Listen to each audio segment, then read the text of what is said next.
Naiz irratian, bigarren kafea.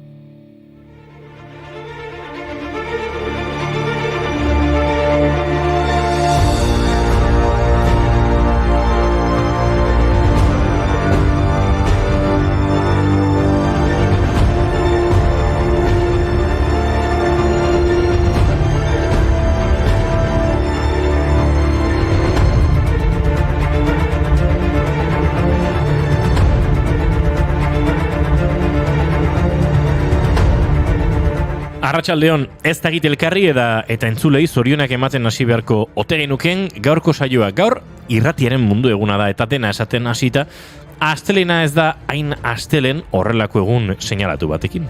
Gu hemen alperrikariko ginake beste aldean entzulerik ez bagenu, beraz eskerrik asko irratian zuten duzuen guztioi. Irratia konpainia egiten diola esaten du jende askok. Entretenimenturako tresna bezala ere ikusten du hainbatek. Guk horretan gure aletxoa jartzen baldin badugu, pozik. Iratzen gailuan, kasenaren melodia, belariaren da6.5 FM, eguraldi daño txua, inguruan. Ez da, iratzen gailuan, kasenaren melodia, belariaren da6.5 FM, eguraldi daño txua. Irratiaren asmatzaile modura, historiara Guillermo Marconiren izena pasaden arren, Nikola Tesla izan zen 1885ean haririk gabe ahots-mezuak bidaltzea lehen aldiz lortu zuen pertsona. Marconi bizkorra izan zen ordea eta berak patentatu zuen 1904ean. Teslak baino lehenago. 1943an Ameriketako Estatu Batuetako Gorte Gorenak Marconiri patenteak kendu eta Teslari eman zion. Planetako edozein txokotara iristeko gaitasunik handiena duen komunikabidea da irratia. Gainera edozein pertsonak bere pentsakera edo iritzia plazaratzeko edabiderik moldakorrena da. Pluraltasuna, ordezkaritza gaitasuna eta dibertsitatea kontuan izan da. UNESCOk gai bat lotzen du urtero gaurko egunarekin, eta aurtengoari irratia eta bakea izenburua jarri diote. Irrati independientea sustatzearen beharra azpimarratu nahi da, bakea eta egonkortasuna lortzeko ezinbesteko elementu integratzaile modura. Unako eta modua batxik kasi nuenik, dozer sakon hau esan nahi tabudatu ez besterik lekutan egungo nintzen nik irratia biztuta gau pasatanen guen eta gainuan txututa. Ez da posible. Bakarrik dagoenari irratia konpainia egiten diola esan dugu, baina bada soltero edo bikoterik gabe dauden pertsonen mundu eguna ere bada gaur. Bihar ospatzen den maiteminduen egunaren bueltan eta aurretik sortu zen espakizun hau. Egun honen ospakizuna gehiago somatzen da sare sozialetan ohiko edabidetan baino. Horrez gain, hainbat enpresek bidaia eta jaialdi ezberdinak antolatzen dituzte bikoterik gabeko jendearentzat. Ameriketako Estatu Batuetan, Kanadan edo Inglaterran adibidez, San Valentin egunaren aurkako egun modura ospatzen da, eta norberak bere burua maitatzeko aldarria egiten dute. Bestetik txinatarrek azaroaren 11an egiten dute ospakizun hau, 11. hilabeteko 11. egunean, bat zenbakiak pertsona bakarra islatzen duelako. Jendea eskontzen doan normala, akotxa bere bidetik doan, baina espentza oraindik ere elkartzen gara solteruak.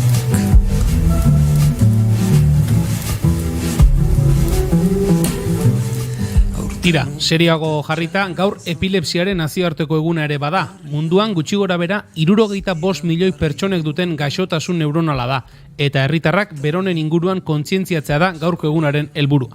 Garunaren trastorno kroniko bat da, eta norbanakoari erreakzio konbultsibo bat eragiten dio, bere adina edo sexua kontuan izan gabe.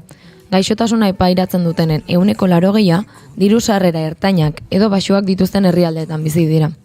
Horrez gain, botiketan oinarritzen den tratamenduak gaixo guztiei ez die laguntzen. 30%ari ez diola eraginik egiten diote datuek. Gaixotasun honen inguruko ezagutza ezak diskriminazioa eta estigmatizazioa eragin ditu gaitza sufritzen dutenekiko eta beraien familiekiko. Horrek erdiaroan du jatorria epilepsia zuten pertsonak deabruak hartuta zeudela pentsatzen baitzen. Bitxikeria modura, Fyodor Dostoievski idazleak epilepsia zuen eta bere obra ia guztietan dago gaixotasun hori duen pertsonaiaren bat. 1847ko Ugazabandrea lanean gaia landu zuen, baina ezagunena akaso Miskin printzearena da, Ergela liburukoa. Pertsonaia horren inguruko analisi zientifikoak eta guzti egin dira. Si estás sola, si te asustas, si te acuerdas cuando despiertas, no te voy a soltar.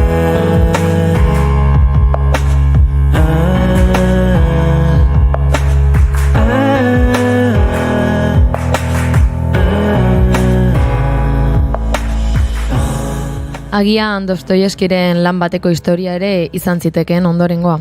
Gaurko egunez, 1917 Mata Hari espioia atxilotu zuten Parisen. Dantzari exotiko bezala egin zen famatu, eta bere ikuskizunek ikusmira handia piztu zuten. Ondorioz, Goiesferekin tratua izan zuen.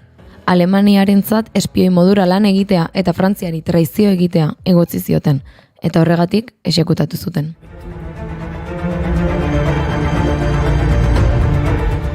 Militar batekin ezkondu eta Jabara joan zen bizitzera, senarra bertara bidali baitzuten. 2 seme izan zituzten, baina senarrak gaizki tratatu zuen zerbitzari batek. 2 aurrak pozoindu eta hil egin zituen. Kolpe handi izan zen ura eta orduan hasi zen Mata Hari jabatar kulturara eta ekialdeko maitasun tekniketara hurbiltzen. Bereziki dantza folkloriko baliarretara, urte batzuk geroago Luxuzko kortesana gisa ospe handia emango zioten. Fusilatze pelotoi batek exekutatu zuen 1917ko urriaren 15. Elezarrak dioenez, pelotoi hartako soldaduei begietan benda bana jarri behar izan zieten Mata Hariren erakargarritasunak limurrez zitzan. Hala ere, bera exekutatu zutenei agur musu bat bidali ziela dioen gertaera frogatuta dago eta baita pelotoia osatzen zuten 12 soldaduetatik 4 baino ez zutela jo Mata Hari ere. Tiroietako batek bihotzean jo zuen eta Mata Hari berehala hiltzen.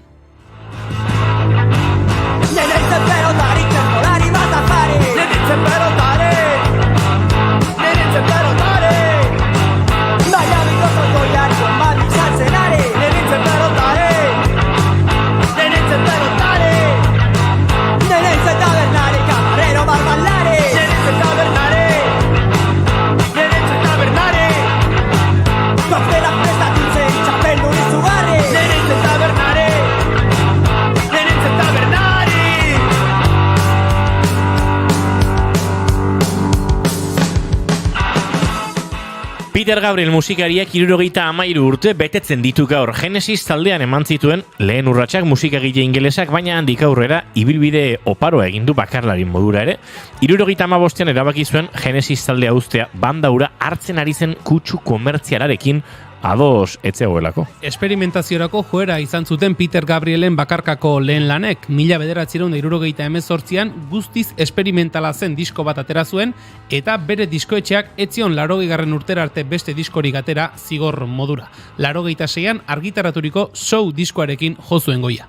Musikagile gisa ez ezik, lan handia egin du diskoetxeekin, mundu guztiko artisten bilgune bihurtuz. 80ko hamarkadan teknologia berriak eta multimedia aplikatu zituen bere lanean, eta informatikaz arduratu zen bereziki. Zinemarako musika ere idatzi du, Birdie edo Kristoren azken tentaldia filmetako musika.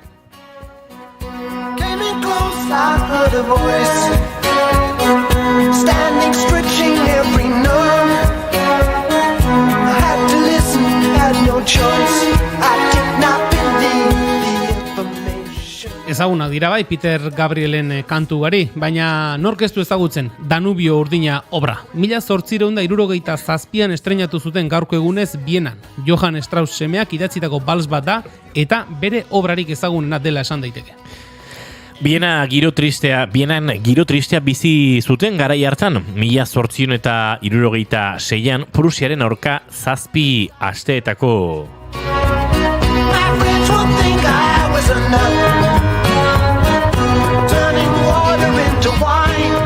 salto egin du nik idoien. Beraz kontatu beharko duzu Jone Bienako gizonezkoen abesbatzako zuzendari izenak zer eskatu zion Straussi? Bienako gizonezkoen abesbatzako zuzendaria zen Johann von Herbreckek bals bat eskatu zion Straussi. Bon Herberkek denbora zeramagan bere abesbatzaren errepertorioarekin atxekabetuta bere ustez grisa eta mediokrea zelako. Horri buelta emateko balskoral bizi eta alai bat nahi zuen eta urte horretarako inaute... Urte horretako inauterietarako ze gertatzen zen, no? Urte horretarako inauterietarako nahi zula abesti hori. Straussek bere bizitzan idatzi duen 400 balsetatik alaiena dela esaten da.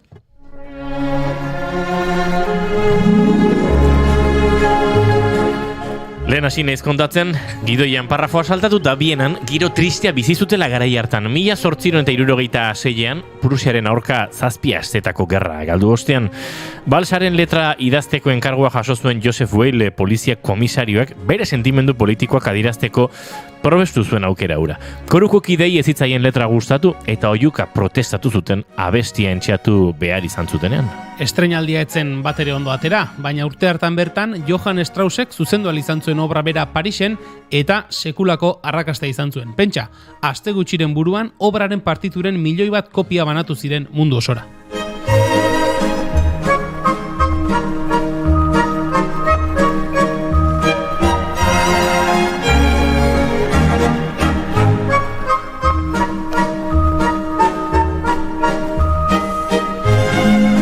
June, uste dute guztiak ematen duen indarrarekin hastea eta saioa martxan jartzea izango dela honena. Bai, Idoia Xarma etorriko da gaur, eta azken bisitaren gaiari tiraka gaur afrodisiakoen munduan murgilduko gara berarekin. June, zu emakumeek zientzian erakusketan izan zara eta bertan ikusitako ere kontatuko diguzu. Eta Idoia dabila uzkudunekin Netflixeko kontua partekatzearen inguruko aferaz ere arituko gara puripurian atalean.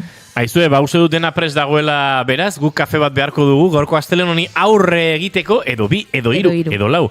Akaso afrodisiakoren bat ere ondotoreko zaigu? Ze horrek, bakarrik ez du bixi, a ber, ez diazu da gaizki ulertu. Bueno, hause, arratsaldeko 4 eta 16 minutu direla, eta guazteko moduan garela ongitorri guztioi, bigarren kafera, gaur, bai, otsaiak 13 ditu, eta astelena da.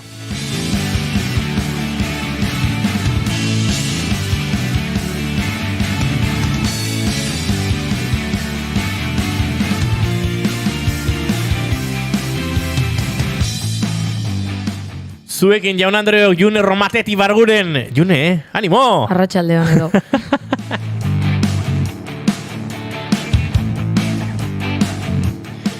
Eskerrak gaur Julen pixkate finago etorrian, ze June eta biok astelen duta ekin dio gorkori. Ibili berriz ere, arratsalde on.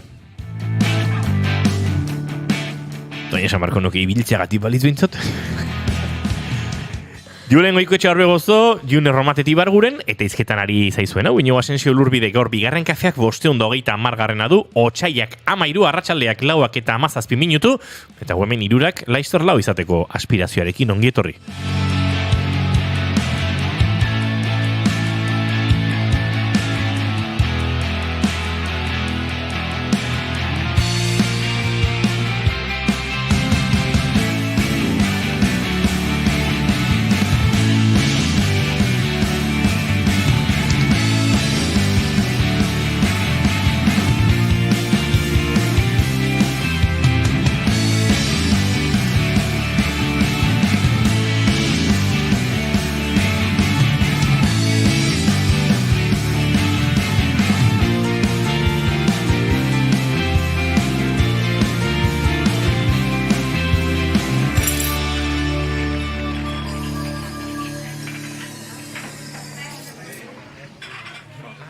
Basandako arratsaleko 4 eta 18 eta gu beste giro batekin edo damakigun giroari hola astindutxu bat emateko intentzioarekin.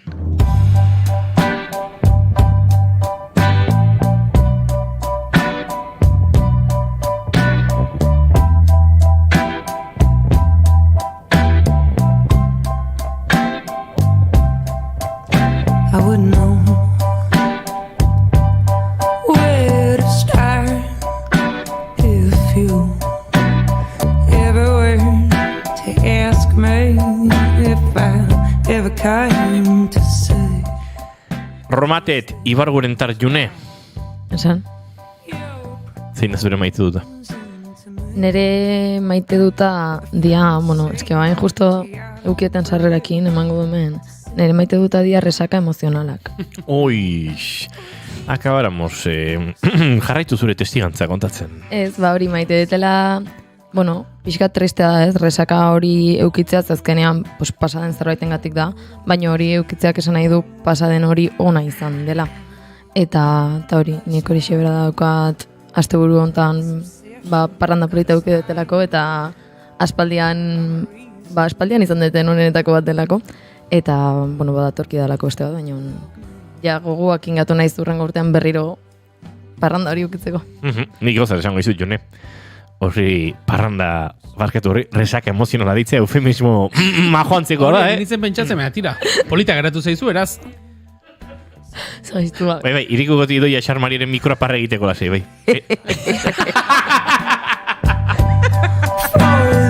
Idoia xarma, Arratxaldeon. Hola, Arratxaldeon. Zer dio jende gazte honek, irresak emozionala. Ja. Baina. Zura dukezuna da Jesukriston astelena? Ez. Ez da inbestekoa. Gaizki hasi naiz tolosari izteagatik. Zenik goiza oso ondo hasi dut. Baina Bai. dena tolosan erroa da.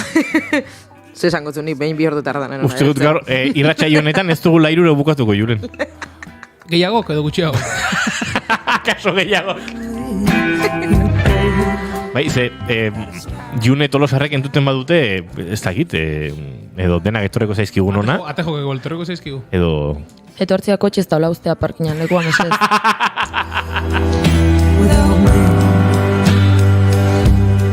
June, esan dizute dagoeneko horeretar kutsua asko galdu eta oihartzuar kutsua asko irabazten ari zarelez. Hoi zuk ere esan diazu. Bai, baina jende gehiago esan dizu, ezta? Bai. Bai. Ez. Oihartzuar peto baten moduan itzi egiten zabiltza dagoeneko, Ena badu. Lenguan ja gustatzen naut horrelakoak esaten hasi zen. Bai. Nik ala kontestak. Aurrera egin ezagun. Jarraitu. Jolenak ez du maite dut esan behar edo idoiak edo zu. Isili nago eta azaldu gara, orain ere. Ni zuen ez tabaida gustorari ginen entzuten. Bai. Horretan esan berresatute? Bai. Bai? Seguro? Nik ber beti esan dut. Ber dodozte dena. Arzo aldeko euskalkien banaketa hori. Bai. Nea porra galdu ino. Hemen sartuko ez du kontrolatzen, beraz? Bueno, indezakegu hortik salto egin. Bai, ni gana. Atxaleta, arrasate, oinati eta beste inguru iragora. Oinati aguas mayores. Azterketa propio. Bai. Lagunak egiten ari gara, Bai. Oinati erregi sartu da. Ez, baina, nigati behitzat da, errespetu osoz, eta bakoitzak daukon bere xarma berezi horretatik, ez? Nik ustote hori dala egin baten aberazgarri xa. Que bonito eratu jaten hola momentu batean. Buelta mandiozu, buelta ondo mandiozu. Bai. Oso filosofiko gaur, hola momentu batean. Alegikoek ere badute berea ez pentsa. Eguzkia gutxi jotzen du, ni beti esaten dut, eguzkia gutxi jotzen duen herrietan jendea berezia dela. Aha, badaukagu beraz, gure tipologia psikosomatiko propioa, alegia. Herriak irterarik ez badu, jendea raroa. Eguzkia jotzen badu, jendea xelebre. Xelebre eta raro ez da berdina. Bueno, sinonima jartzen dela. Vale, ados. Kostara begira dagoen herriak ere, kostako aize horrek ere badu beria, ez? Bai, zerbait bai. Bai, zabortegitxo bat ondo malin badaukazu eta ize goizek pixet astintzen badu, hor ere nagaritzen da, ez da, June? Baita.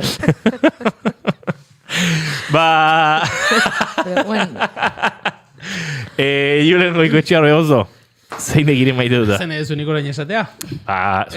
Zeu zen leuna, pixke batea baretuko duena. Ez, besterik gabe, bueltak ebili naiz eta askotan esaten ez, ikastea, desikastea, egitea, desegitea, eta oraindik ere zenbat kostatzen diren ez, nola batipat emandako pauso bat desegiteak, oraindik ere ze bertigo edo mandezaken, inguruan badut pertsona bat, urte mordo batean, lanbide batean aritu da, eta izan du aukera bat, lanez aldatu, eta bere ustez, hasiera batean, gauzako beto joango zitzaizkiola, edo gustora arituko zela kontua da, ez dagoela hain eroso, edo nolabait esateko lan berri horretan, eta hortxe dabil, lehengo lanera itzultzeko aukerera izango luke, baina hortxe zenbat zalantza burua uste ondo egiten ariote naiz, atzera pauso izan behar ote duen, pauso bat atzera egitea, atzera pauso ote denez, ez da bai da hori, eta ez da batero ondo pasatzen ari, eta atzago pentsatzen aritu nintzen ez, horrendik ere zenbat kostatzen zegoen, eta zenbat estigma dagoen horrelako gauzen inguruan, eta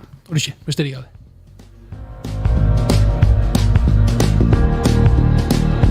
Oh, I've been pacing up and down this corridor, waiting for you to swing open the door. Is there something? Hemendiken Gorkak ere bere maite dut utzi digu, eta, bueno, hainbat mezu utzizkiu, kaixo Inigo, bigote hori, bai, fijatu zara Gorka, banekin nik zu gaur adi egongo zinala, zorionak irratiaren egunean, gora gu irratizaleok, hori da, gora irratizaleok eta irrati egileok, ze Gorka ere irrati egilea da. Irrati egilea, asmatu dut, baina bai, ez? Balio du, sartzen da. Gaur dago nivelarekin bai, bai. Bueno. Hau da, zera, pertika jauzian bezala, ez? Langa hasieran baju xamar egoten dala, da gero goruntz, guk ez da gaur goruntz egiteko aukerarik izango te dugun, baina tira. Egitea daukagun bakarra da, Bai, beruntz margenik ez dago. Gorka dio, nire gaurko maite duta da, eskertzea jendeakin gaizki zaudenean ze mezu politiak eta ze animo ondiak jasotzen diren, ba. Posten gara, Gorka, horrelako mezua jaso badituzu, eta tristura gara jirik pixkatxo bate atzean utzi badituzu, ba guretzat ere berri hona.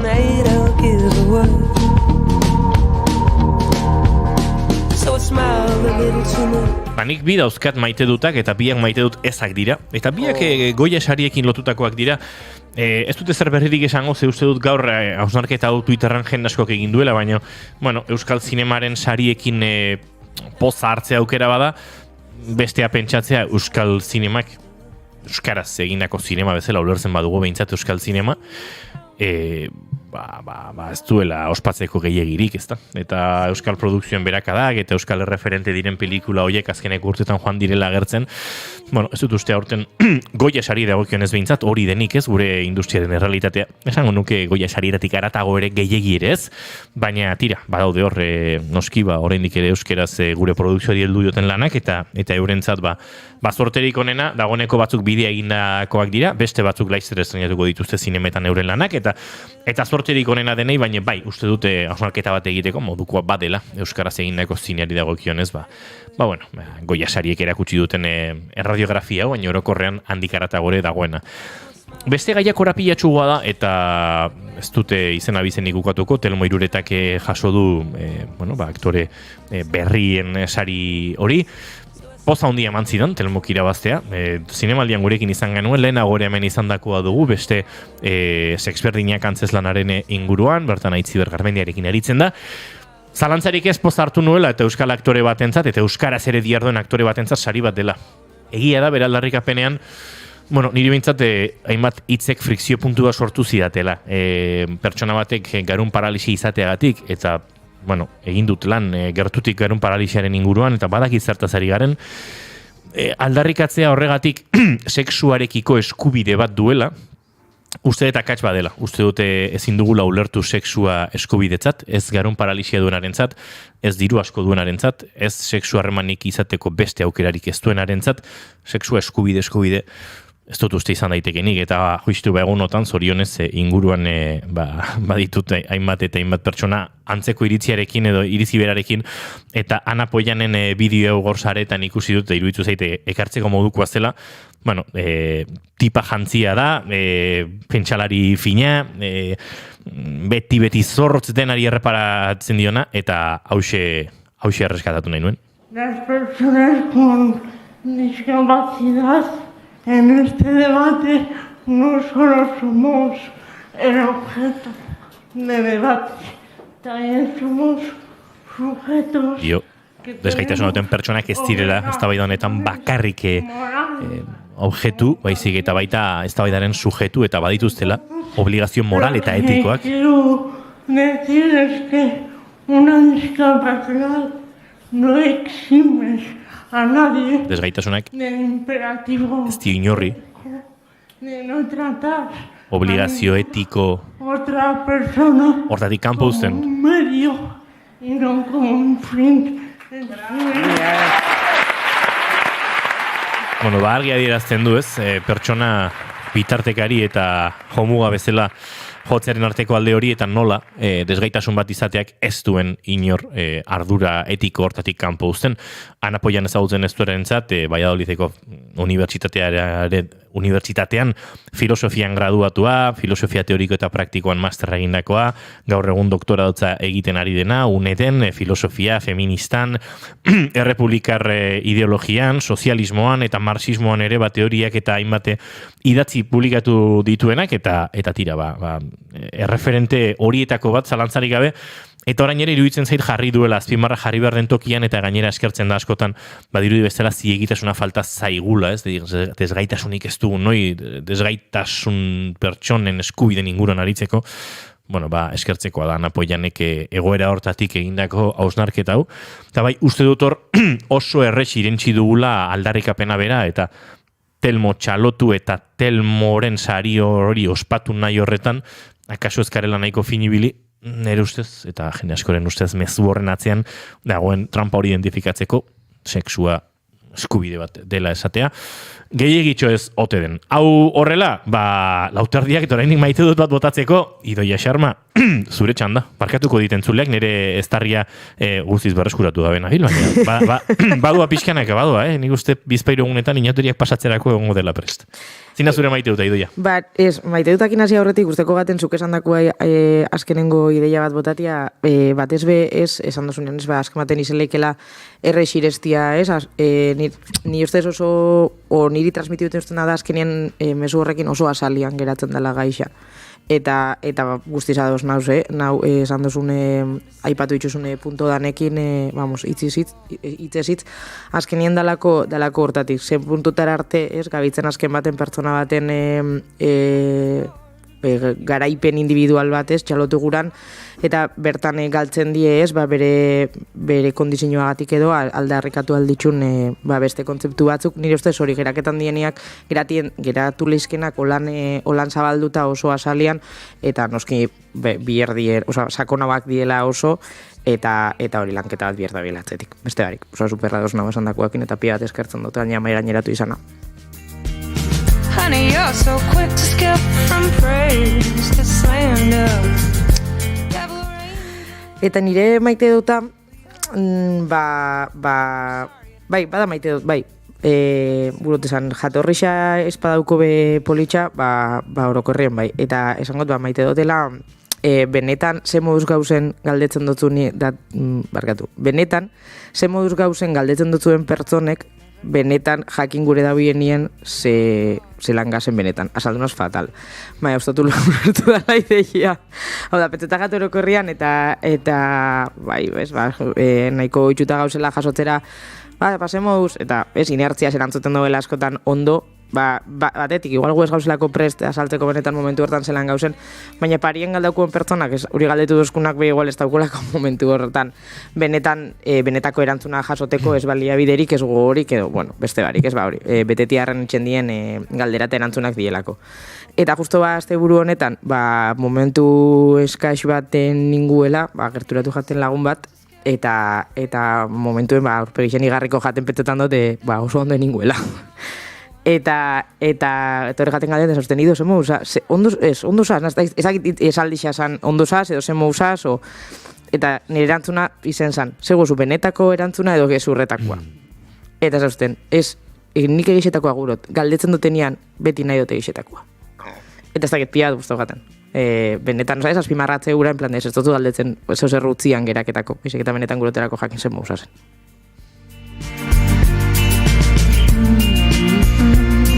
Bazen maite dut polita, eta askotan ikasi behar dugu ere ez, esaten ez gaudela ondo, edo, luzea da. Kafe bat hartuko dugu nahi duzunean, eta kontatuko dizut, ez? Hori da, egisa esan pentsetajat aldaketia etorriko litzakela, ze askotan gure galderi izan biherrian zelan, da, ondo? Eta, ez? Eta igual ja aurretik jarten duzu ez, testu inguraketa bat, nun esetz esatia, da en plan de, baina eske benetan, ez, zuzenien galdetzen boztezu, ez. Baina ez, apur bat irekixabak izetia, eta benetan gure interes hori adierazi, izen deixen benetakoa, edo, eta zikera zelan.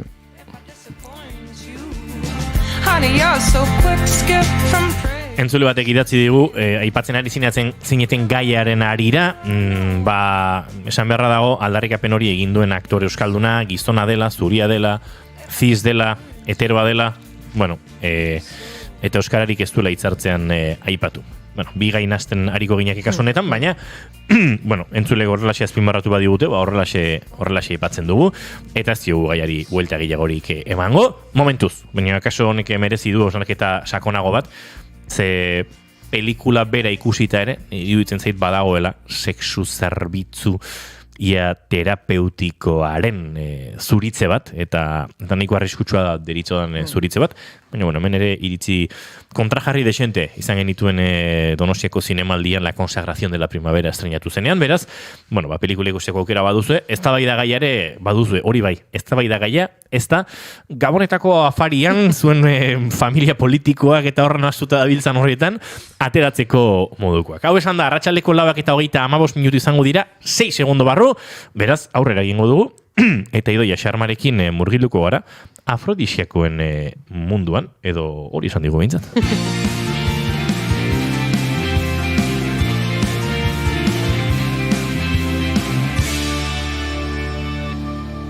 Bigarrenak ez direlako beti okerragoak, bigarren kafea.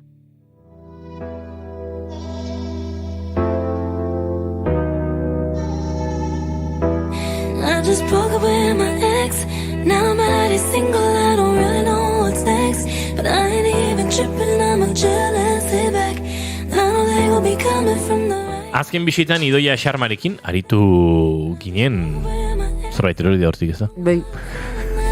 Aritu ginen jolasaren inguruan, margo jangarri eta azalean jolas erotiko modura do erabiltzeko hoien inguruan, eta esan genuen, hor geratuko zaigu, baina ja ordua bazen, eta pixka zintzilik afrodisiakoen gaiari heltzea, akaso margoetatik abiatuta edo iritsiko gara berriro araño, eta Idoia Xarma bueltan da. Asteak askari garotzen dira. Zure zai, Idoia. Ala, ese politxa. Qué guai. Ni bego gotxe etorten, ez zizue pentsa. Kontei guztu, ez da gita afrodisiakoetan danba batean murritloko garen, edo nahi diozun pixke bate margoen kontuari heldu, aurrekoan horre airean utzi genuen akaso gaitxoren bateta. Bai, ez, egisa esan aurreko hastian lotutako, aurreko pendela piastekoakin lotze aldera, ez, apurrate marrasketakin, gorputzeko marrasketekin ileizken jolasekin azkinen ibile egitzen, eta orokorrian, ez, beti sexualidadea lotuta eta bai aipatu garen moduan, badauzela artistak eta euren autozaintza eta autoboteretze tailerrak eta oinarritzen dituztela azkenien beste barik gorputza pintatzean asuntuan, guapurrate zentra hogitzen, jangarrexak izen lehizke barkatu, Ez que oso komikoa da bilizeten nire parien pasetan da bilena, eta saiatu nazo, momentu baten behiratu indot eta jabarreuria sartu jat. Parkatu, Idoia. Ez da eserkestatzen. Idoia erakusten duen kamera izoztuta geratu da. Ai, ama. Eta Julen ari zen keinuka. Kamararekin da bilenare ez da bilegia, eta... Horain bai. Vale. Oain ondo ikusten du. Ez horixe, beste barik. Eta ez, baina hori besandakoa, gu azken baten bai zentrau gitzen geixau, jolasak aurrera eruan alzien jolasetan, nuntartien zauen jangarri esengo litzaken pintxura bat.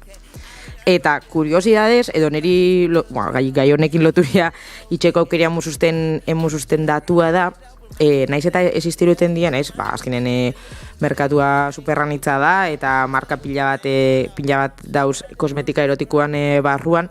Baina, kuriosidades, jangarxa dien pintxuretan, marka honek komunien daukien gauzetako bat da, naiz eta marka bakoitzak badaukon zapore propioak, badauzlako kerixak, gerezizan zaboria dauken zehan da, pintxurak, inkluso donutze zaporia dauken pintxurak, ikusi izan ditut, baina marka danek errepikaketan badaue zapore bat, txokolatia da. Pentsetan dut ez dakitan oso sokorridua dalako, edo benetan harremanen badaukolako ez, gaur egin goen gai honekin. Orduan, zagertu horretik guztoko baten botatia galdera bat ez, eta bidez berdin. Bat, sekula erabili izan duzue baliabide moruan afrodisiakuak, gero sartuko ere bai, zehazten zer dien afrodisiakuak. Eta bestetik dan, benetan pentsetan duzuen, afrodisiakuak bere hortan existiruten dien, ala ez. Galdera ona, nik, ikusi dut hemen, bata besteri begiratu eradenek. Kri. Nik sinisten dut afrodisiakoetan, eta afrodisiakoak akaso tipifikatuta den bezala ez, baina egia da jaki eta edari batzuk gustokoago ditu dala, beste batzuk baino, bazkalosteko plana balin badago. Nola gaite esatearen. Vale, erositxa.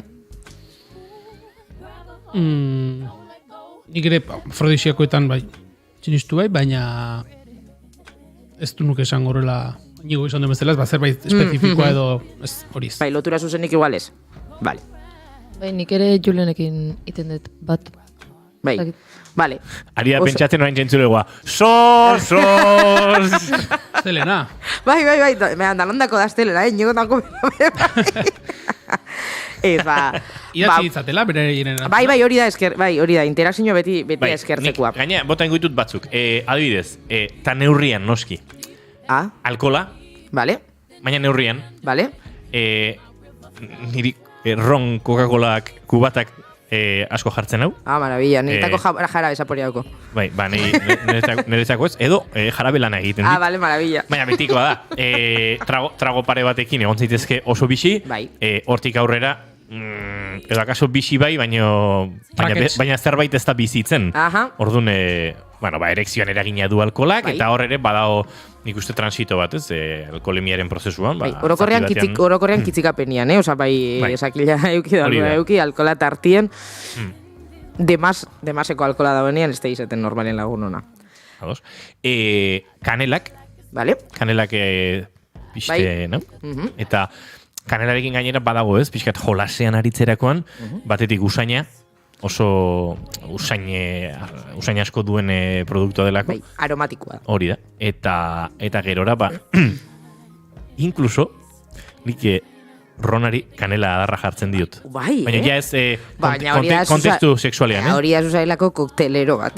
Bai, guza ez ait kokteleria, eta ron soia askotan maridatzen da kanelarekin, txokolate beltzarekin, dola? Beitu, kanelakin truko bat gure bozu eta desberdintzeko askotan aipatzen ditugunean honek dauk ez dakizeren zaporia, eta oin arte gixetan ibil nazela dibia zaporia hitza erabiltzen, izan gure dutena da aroma.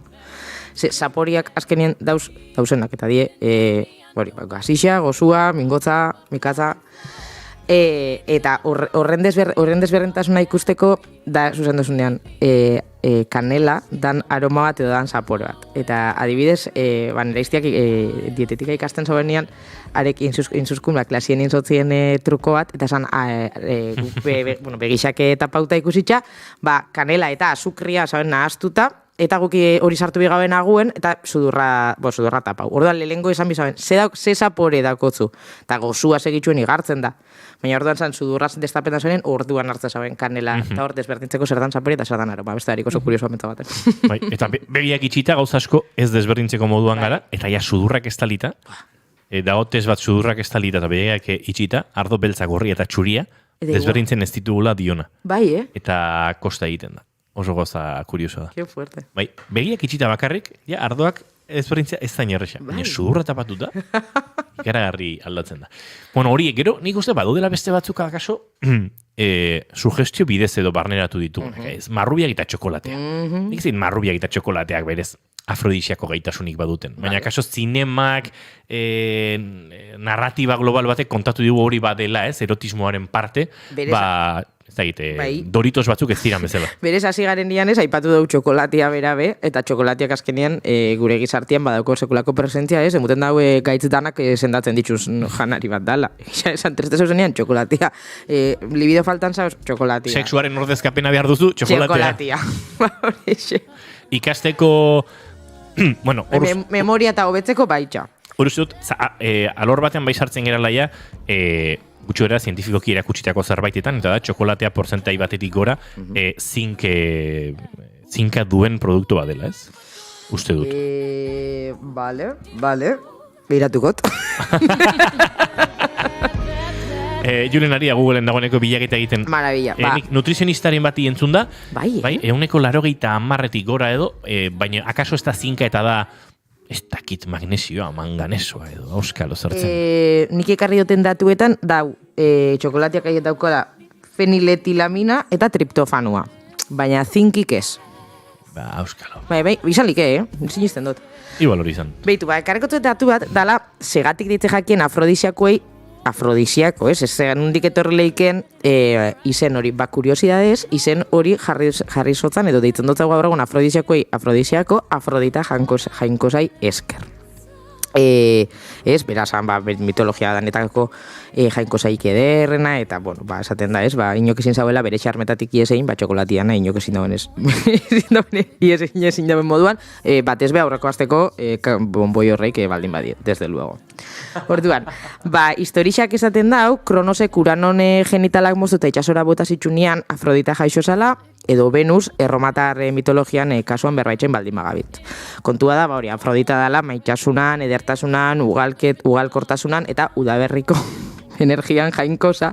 Eta, pertsonen artean sexu desira areagotzen dauen sustantzia honei, de afrodisiako deitzian erruduna da. Aipatu ditugun batzun artien, afrodisiako ezagunen artien, badauz txokolatia marrubixak, eta ez ditugu aipatu, baina niri adibidez oikuena pentsa jatera da ostrak, olako marisko berezi hau, aipatzen da oso, nik ez du jantzekula, inigok antzan ez baina, esaten da, oso, bintzat, dinkustot danok entzun izan duguela, noiz baitxez, janari mota honek, badaukola libidua areagotzeko gaitxasuna, eta keguai egongo litzake ez, eta... Itxaskiek orokorrean, mariskoak orokorrean esaten dute, ez? Esaten da, eta esatiak ustiak moduen nahiko ustel batzutan. Gauzia da, horixe, berez hau egisa izango balitz, super guai izango litzak ez, azkenian esan dozu, sexualidadiak lotutako arazo asko konponduko zielako. Baina zoritxarrez, naiz eta zientzia saiatu dan, ez da horren inguruko froga errealik ondiokan behintzat. Baina, zer egitze jako berez afrodisiako, zein dan definizioa? Definizioa izango litzake, sexua hobetzen dauiela uste duen, edo zein elikagai edo edari. Ez dago zetan izan bakarrik gauza solidoak, likidoek be, azkenean alkolan enjoenean berroa, ez? Horixe, berez, sexu desira pizten dauen edo zein janari, edo zein edari, afrodisiako zate hartu lehizke, eta kultura danetan, badau honen inguruko presentzia, ez? Kultura danek dauke loturaren bat, edo janari edo edari bereziren bat, eurendako, hori ez, sexurreina areatuko, ni behar no, aztelentxu gaur, areagotuko zauena. Orduan, emuten da, historian ziar, gizakixo, auki duela, obsesio moduko bat, elikagai natural, sexu desiran eragin auki aldauien, elikagai naturalak edo topetiarren. Eta historian ziar dauz, gauza batzuk oso kuriosuak, aipatuko ditudanak, beitu, adibidez, antzinako Egipton, kokodrilo bihotzez osatutako likido bat igursten zauen sakilean, antzanez horrek erekzioa potentziatzen zauelako. Antzinako Grezian, mandragora sustraia erabiltzen zan, sexu potentziala areagotzeko. Antzinako Txinan, zuzenian animalien sexu organoa jatezien, ze horrek, jatiakin bat, pentsan da, norberana be, hobetuko zala. Antzinako Erroman, eta apurrate Erromako historia sexualidadei dago keixonez oso berezixea da, eta antzinako Erroman zuzenian gizon helduek, gizon gaztien semena konsumiruten zabien, gaztien gizontasuna transferirute zala pentsetan zabielako, hau da. Eltzen faninean, virilidade hori edo galtzen fango zen, orduan, gaztien semena esaten zabien, hau izango da, ez, zoriontasunaren iturria, horra gauzok. Entzulea konturatzen hasiko zen dagoeneko, sexualitatearekin eta sexuaren estimulazioa beharrarekin lotura zakildunok izan dugula gehiago. Wow, que sorpresa! Gero aipatu behar noen zozela, adelanta bin zara. Fijetan bazara, hori ez, dana lotura geixenak edo referentzia zuzenak, dana doiaz gizonezkoen. Azkenean historia gizonezkoek irate, esango ba. Hori askotan gertatzen zaigu zakildunoi aurreratu egiten.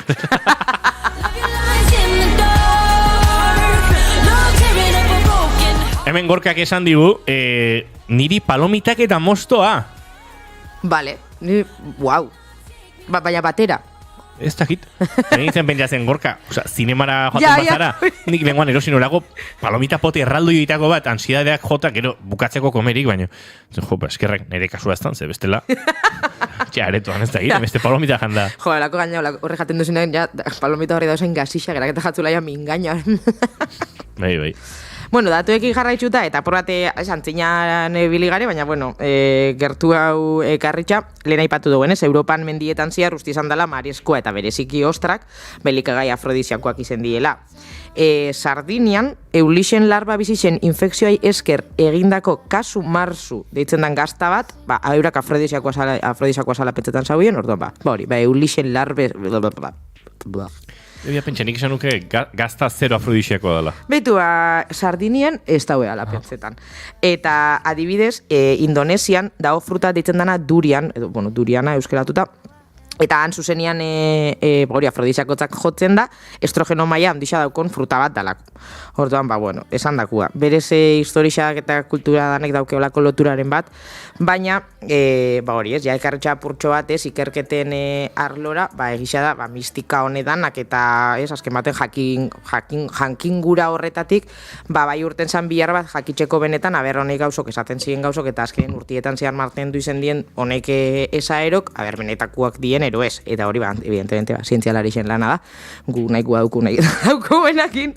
Orduan, azkena markadetan, bai indie ikerketa nahiko txo, batez be, hori, orokor edo afrodisiako famatuenekin lotuta, lehen zan duen moduen, zengo litzena, txokolatia, marrubixak, ostra, eta bueno, gero aipatuko dituen beste pare bat, ber horreik jatiak, benetan, sexu gogua pizten da bien, hori ez, datu hori, gezurtzeko edo baiestatzeko.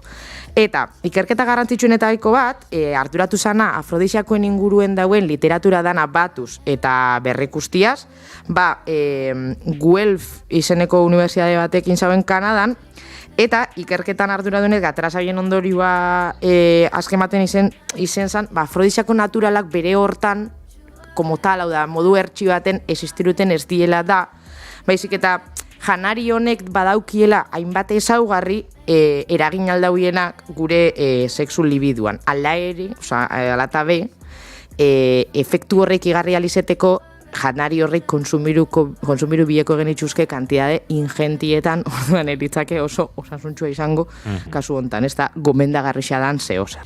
Orduan, esan duena, ez da, existiru leizke, ez modu itxi baten, hau da, ez da A-B-C, ez da txokolatia afrodisakoa bai, txokolatiak eukileike propiedade batzuk, nun bai aldauien eragin modu baten edo beste gure gorputzeko kimikan, hau da, benetan gero sexu grin hori horretan traduziruko dana, baina esan dakua, benetan hori bakarrik, gerazkenean ez, buruak pila bat eitzen dago, baina gabitzen esaten da, benetan analizauta bakarrik edo ikartuta bakarrik, janari edo edari honek dauken gaitxasunengatik gure gorputzeko kimika aldatzeko gaitxasuna, euki bai, baina hori esan entzut, igual kamioi bat txokolate janbiebeko bagauke, ez dakiten dauen horekia edo konpentsazioa hortan.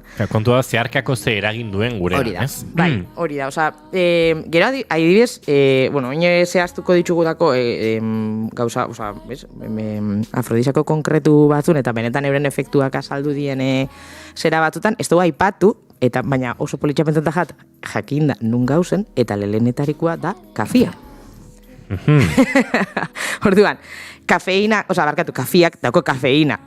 Kafeina zer da, estimulante bat. Orduan, endorfinen ekoizpena eta plazerren hormonak sortzen ditun estimulatzaile naturala da. Orduan, honez gure dago esan, sonionez badau gaina ikerketa bat hau sekundatan dauena, Houstongo Unibertsitateko Osasun Zientzien Zentroak indako ikerketa baten arabera, demostra usan zela baitz, kafeina daukien edarixek erekzio arazuak aldabiela hobetu.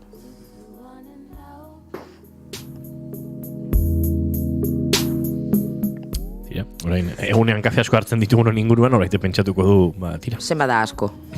Nahi behin xantzinean lau arte ondo zegoela. Hori da aplikatzen dudan neurria. Gaur hartu ditut, bat, bi, iru. Bueno, ez da, ondio. Akaso logarren bateriko denik. Ondio kanpeste da geratza gatu.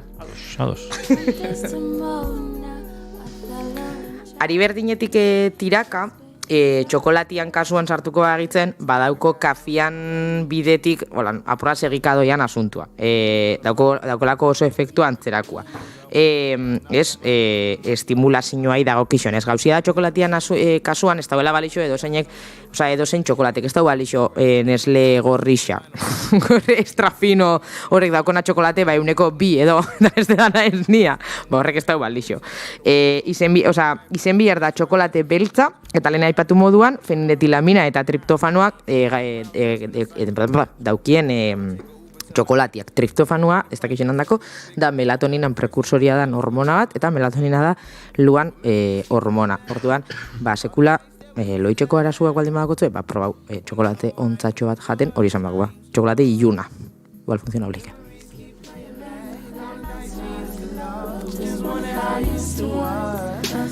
Esan moduan, loturia itxeko esan ditugun 2 palabra honekin, feniletilamina, gure gorputzen dagoen arduria da, endorfinak eta oxitozina askatzen laguntzen dauiela, eta esan dagoa triptofano loturia dauko serotoninakin, hormona, orduan hori jariatzen laguntzen dau. Orduan, badie berez ez, ustote sekula ipatu izan gauela, sexu eta maitemintze garaien, eskatzen dien hormonak badie, orduan, horregatik esaten da zela baitxeko lotura bai eukileikela gure gorputzeko prozesuetan, eta, hori ez, bazkematen libiduan lagundu alko zauiela.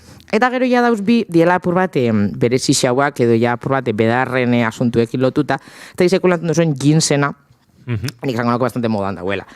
Hau da, infusio moduan hartzen da landare bat, orokorrian Txina, Korea, Rusia, Japonean eta Kanadako mendixetan hasten da, nik uste dut gure inguruen askotan, belarden datan eta saltzen dien preparauetan etorriko dala asko ginsena.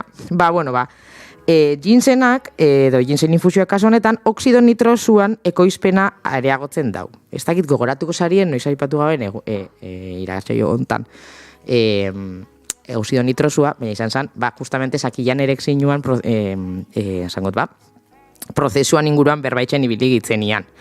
Zeitzen dago oxido nitrosuak, arteriak lasaitzen ditun sustantzia bat da, eta odol fluxua areagotzen dauena. Horregatik, Food Research Internationalen argitaratutako ikerketa baten arabera, egisa da, ginsena eraginkorra dela, erekzio arazoak tratatzeko.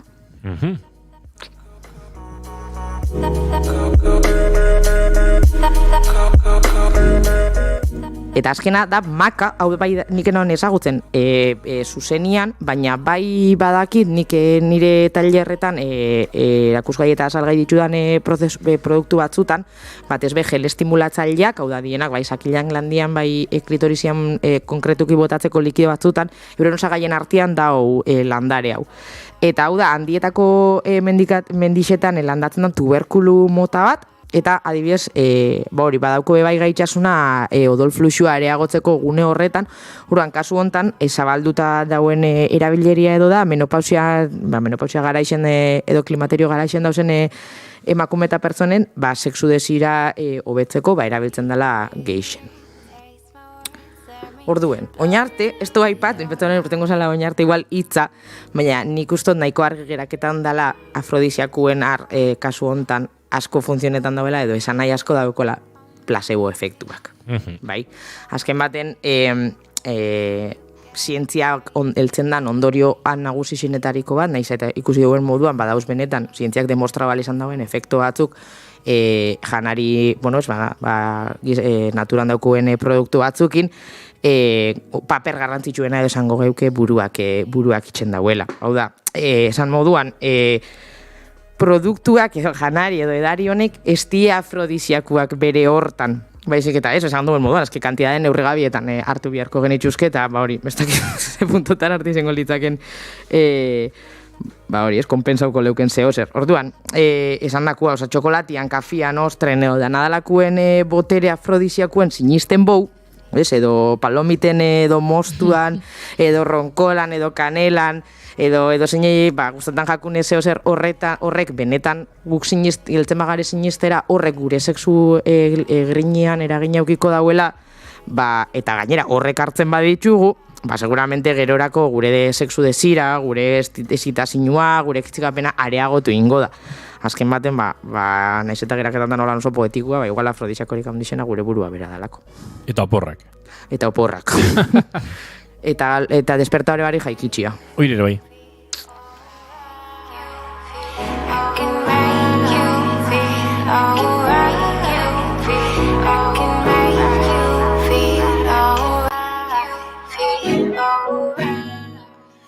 Bueno, Idoia Xarmak mito batzuk behintzat kendu dizkigu, beste azalpen batzuk ere eman, izango da orain makaren bila dabilenik, edo jinsen infusioak erosteko intentzioarekin dabilenik. Esaten botuete gehiago, oinarte esan duten lanetatik. Hori da itxen bozuen bakarra, genial. Nik mutil gaztien semena erateko eurenatzetik baten esarien bitxartien, pozik niraketan. Sango nuke. Wow. I left my girl back home. I don't love her no more. Tira, probatu zuek ere, zuen gauzak, eta Idoia Xarmak aipatu den bezala askotan badago komponente psikologiko bat, akaso zerbait jateak halako ongizatea sortzen dizue, edo edari batek noski ansiolitiko paper hartu dezake, ez dute hemen drogen apologiarik egin nahi, ze lehenera aipatu dalkola, baina nik banuen lagun bat, zeina ikaragarri zoratzen zan sexualki marihuanarekin. Eta, bueno, pues gustatzen bai, norberak, ez dakit. Batzutan bai nik uste daukuela loturia ez, funtzionetan duzkoen gauzen atzetik arrazoi bat bilatu guran, eta askotan da, norberan dako ederra baldin bada, horrekin aurrera, bai. Alaxe da, Idoia Xarma, agurtu behar zaitugu, ze azken orduaren bila joan behar dugu estudio zentraletara, eskerrik asko, eta menik aste pare batera izango du elkarren berriro. Zuek ondo pasa. Zaiatuko gara. Atxabaltan karnabala bederra di, ez, bintzau. Oi hartzunen bai. Baietz. Eta horeretan. Horeretan bai. Ez oi hartzu erra baindik, ni horeretarra nahi. Esan dakoa, bagoazela estudio zentraletara, azken ordukoaren bila, egoi belategi, arratsaldeon. Baita zuei ere eta politikatik, azken ordukoa. Ze azke esateko Podemos aldugu Ezker Anitza Izquierda Unidak eta Aliantza Berdeak akordioa lortu dutela maiatzeko udal eta foru hauteskundetara koalizioan aurkezteko Araban, Bizkaian eta Gipuzkoan legealdi honetan egindako lanari jarraipena emanez, beraz. Bilbon aurkeztu dute koalizio hau, konfluentzia hau, eta bertan izan dira Pilar Garrido, Podemoseko Euskadiko koordinatzaile nagusia, Inigo Martinez Zaton, Ezker Anitza Izquierda Unidako antolakuntza idazkaria, eta baita Juancho López Duralde, Aliantza Berteko koordinatzaile federala. Konfluentziaren oinarriak azaldu ditu Garridok, eurena ateak irekita dituen mugimendu bat dela nabarmentzearekin batera. Begirada zabala eta enbor komuna duen akordioa da. Proiektu ezkertiarra, feminista eta ekologista. Akordio irekia da esku gehiago, batzen jarraitu nahi dugu erakunde gehiago, hau hasiera besterik ez da. Tira koalizio honetako kideak dagoeneko Irun, Errenteria, Galdakao ala Durangoko udal gobernutako kide izan dira. Esango dugu baita ere akordioaren arabera Podemos izango dela 3 batzar nagusetako zerrendaburua eta udal zerrendaburuen 80% ere euren izango dela, besteak beste gainera, Bilbon, Donostian eta Gasteizen. Eurena langileriaren, emakumeen eta lurraren interesak defendatuko dituen zerrenda dela ziurtatu du Ezker Anitzako Inigo Martinezek. Enpresa handien zikoizkeriaren aurrean langileen eskubideak defendatu behar ditugu. Eraso erreakzionariaren aurrean eskubide feministak defendatu behar ditugu. Eta sistema kontsumista edo hiperkontsumista baten aurrean lurraren eskubideak defendatu behar ditugulako. Un acuerdo de coalición que se basa en... Tira, politikarekin jarraituz, esango duguna da, udal hauteskundeetan aurkeztuko ez dena eta zerrenda batean ez den izango, Nerea Melgosa izango dela, izan ere, honek hartuko dio lekukoa Beatriz Artolazabali, berdintasun, gizarte politiken eta justizia sailburu gisa Euskal Autonomia Erkidegoan. Gasteizko alkatetzarako aurkeztu ondoren Beatriz Artolazabal EAJak kargua utzi duelako ofizialki. Tira, Melgosak 53 urte ditu, gasteiztarra da eta 2020 geroztik Artolazabalen aholkulari izan da Jaurlaritzan. Soziologia eta zientzia politiketan lizentziatua da Deustuko Unibertsitatean eta Arabako Aldundian 2019 eta 2020an berdintasun eta giza eskubideen zuzendari izan zen. Lehenago EAJako zinegotzia ere Gasteizen. Ikusten dezakezunez badirela paralelismoak Beatriz Artolazabalen karrerarekin. Amaitzeko, soilik jardunaldei baten inguruko xehetasuna eta aipamena egitea, Pablo González Garako kolaboratzaileak Poloniako kartzelan urtebete egin eta 2 astera, datorren otsailaren 17an, 2 eztabaida mahai egingo direlako Euskal Herriko Unibertsitateko auditorioan kazetariaren eta Europako informazio askatasunaren egoera aztertzeko. Euskal Errepideak lasai ditugula dio trafiko zuzendaritzak, beraz hause dena momentuz 6etan sakonduko dugu informazio guztionetan eta gauza gehiagotan informazioaren ariaren 3. edizioan, eta bitartean badakizue, gozatu bigarren kafea, zaio. Eskerrik asko Egoi Belategi, arratsaldeko 5 eta 4 minuturain segituan, bagoaze aurrera. Gobara, airera, trapuzikinak. Sexualitate askearen defentsan militantziari emandako bizitza izan duen hernaniarra ezagutuko dugu. Interview aldizkariaren azalean, lesbiana porque sí zela esanez agertu zen lehen emakumea, Enpar Pineda. Ikuspegi transfeminista azkenean beharrezkoa da, ze dena oso lotua dago ere bai, ez? Heteropatriarkatuaren inguruko irakurketa eta gizonen eta emakumeen eraikuntza bi sexu askapenaren borrokatik, baina baita borroka feministatik ere landu beharreko zerbait da. Baina, bueno, zentzu hortan uste dute mugatzera baino gehiago zabaltzera jo behar dugula, ni bintzate hor nago, uste dute beste borroka batzuk eta beste aliantza batzuk egitea ezinbestekoa dela, eta gaur egun gainera guretzat Europako herrialdeetan jaiotako pertsona zuri bezala hor badauzkagula erronka handi batzuk. Ikusgaitasunarena. Porque azkenean, ikusgaitasuna lortu dugu armarilloak zabalagoak ditugu, ez? Lehen armarilloa zen burnizkoa. Ezin zenon hortik atera, eta ateratzen baldin bazina, lana bazenun galtzia edo etxea, alkilerrean baldin bazinean, hori gauzaiek direktamente ziren. Eta orain zabalagoa da, baina azkenean ikusgaitasunarena jarraitzen du asignatura pendiente izaten. Hernaniko kulturarteko plaza feministako podcasta. Entzun ezazu hernani.eus webgunean.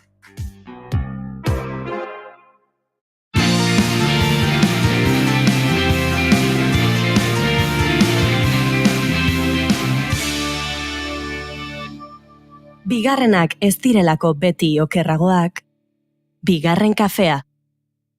Urteen joana, denboraren zama, uragazia edana.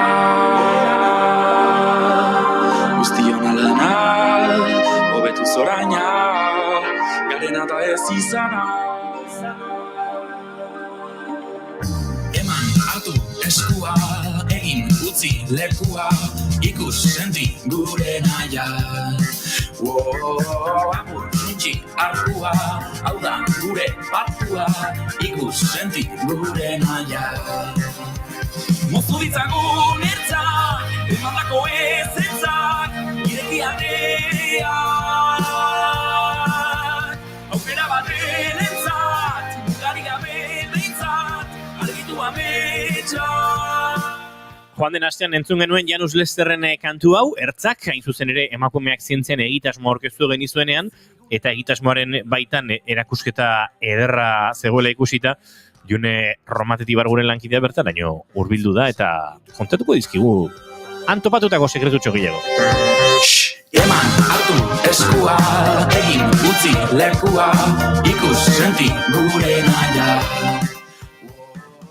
Bueno, hasteko emakumeak zientzian ekimena 2017an hasi zen eta geroz eta gehiago handitzen jonda urtetik urtera. Eta Nazio Batuen Batzar Nagusiak 2016 urtean, otsailaren 11 emakume eta neska zientzialarien nazioarteko eguna zela aldarrikatzea erabaki zuen, justo pasaden larun batean izan zen egunura, eta ni egun bat lehenago nintzen erakusketa ikusten. Eta hori dela eta Intxaurrondoko kulturretxean dago erakusketa, edo nor jun daiteke ikustera, ordutegi barnean eta hori dena, baina otsailaren 28 arte behintzat bertan egongo direla badakit. Eta antopatu nintzen ni Amaia Bernarasekin, Gipuzkoako Parke Teknologikoetako gerentearekin. Eta pixka bat aritu ginen gaiaren inguruan.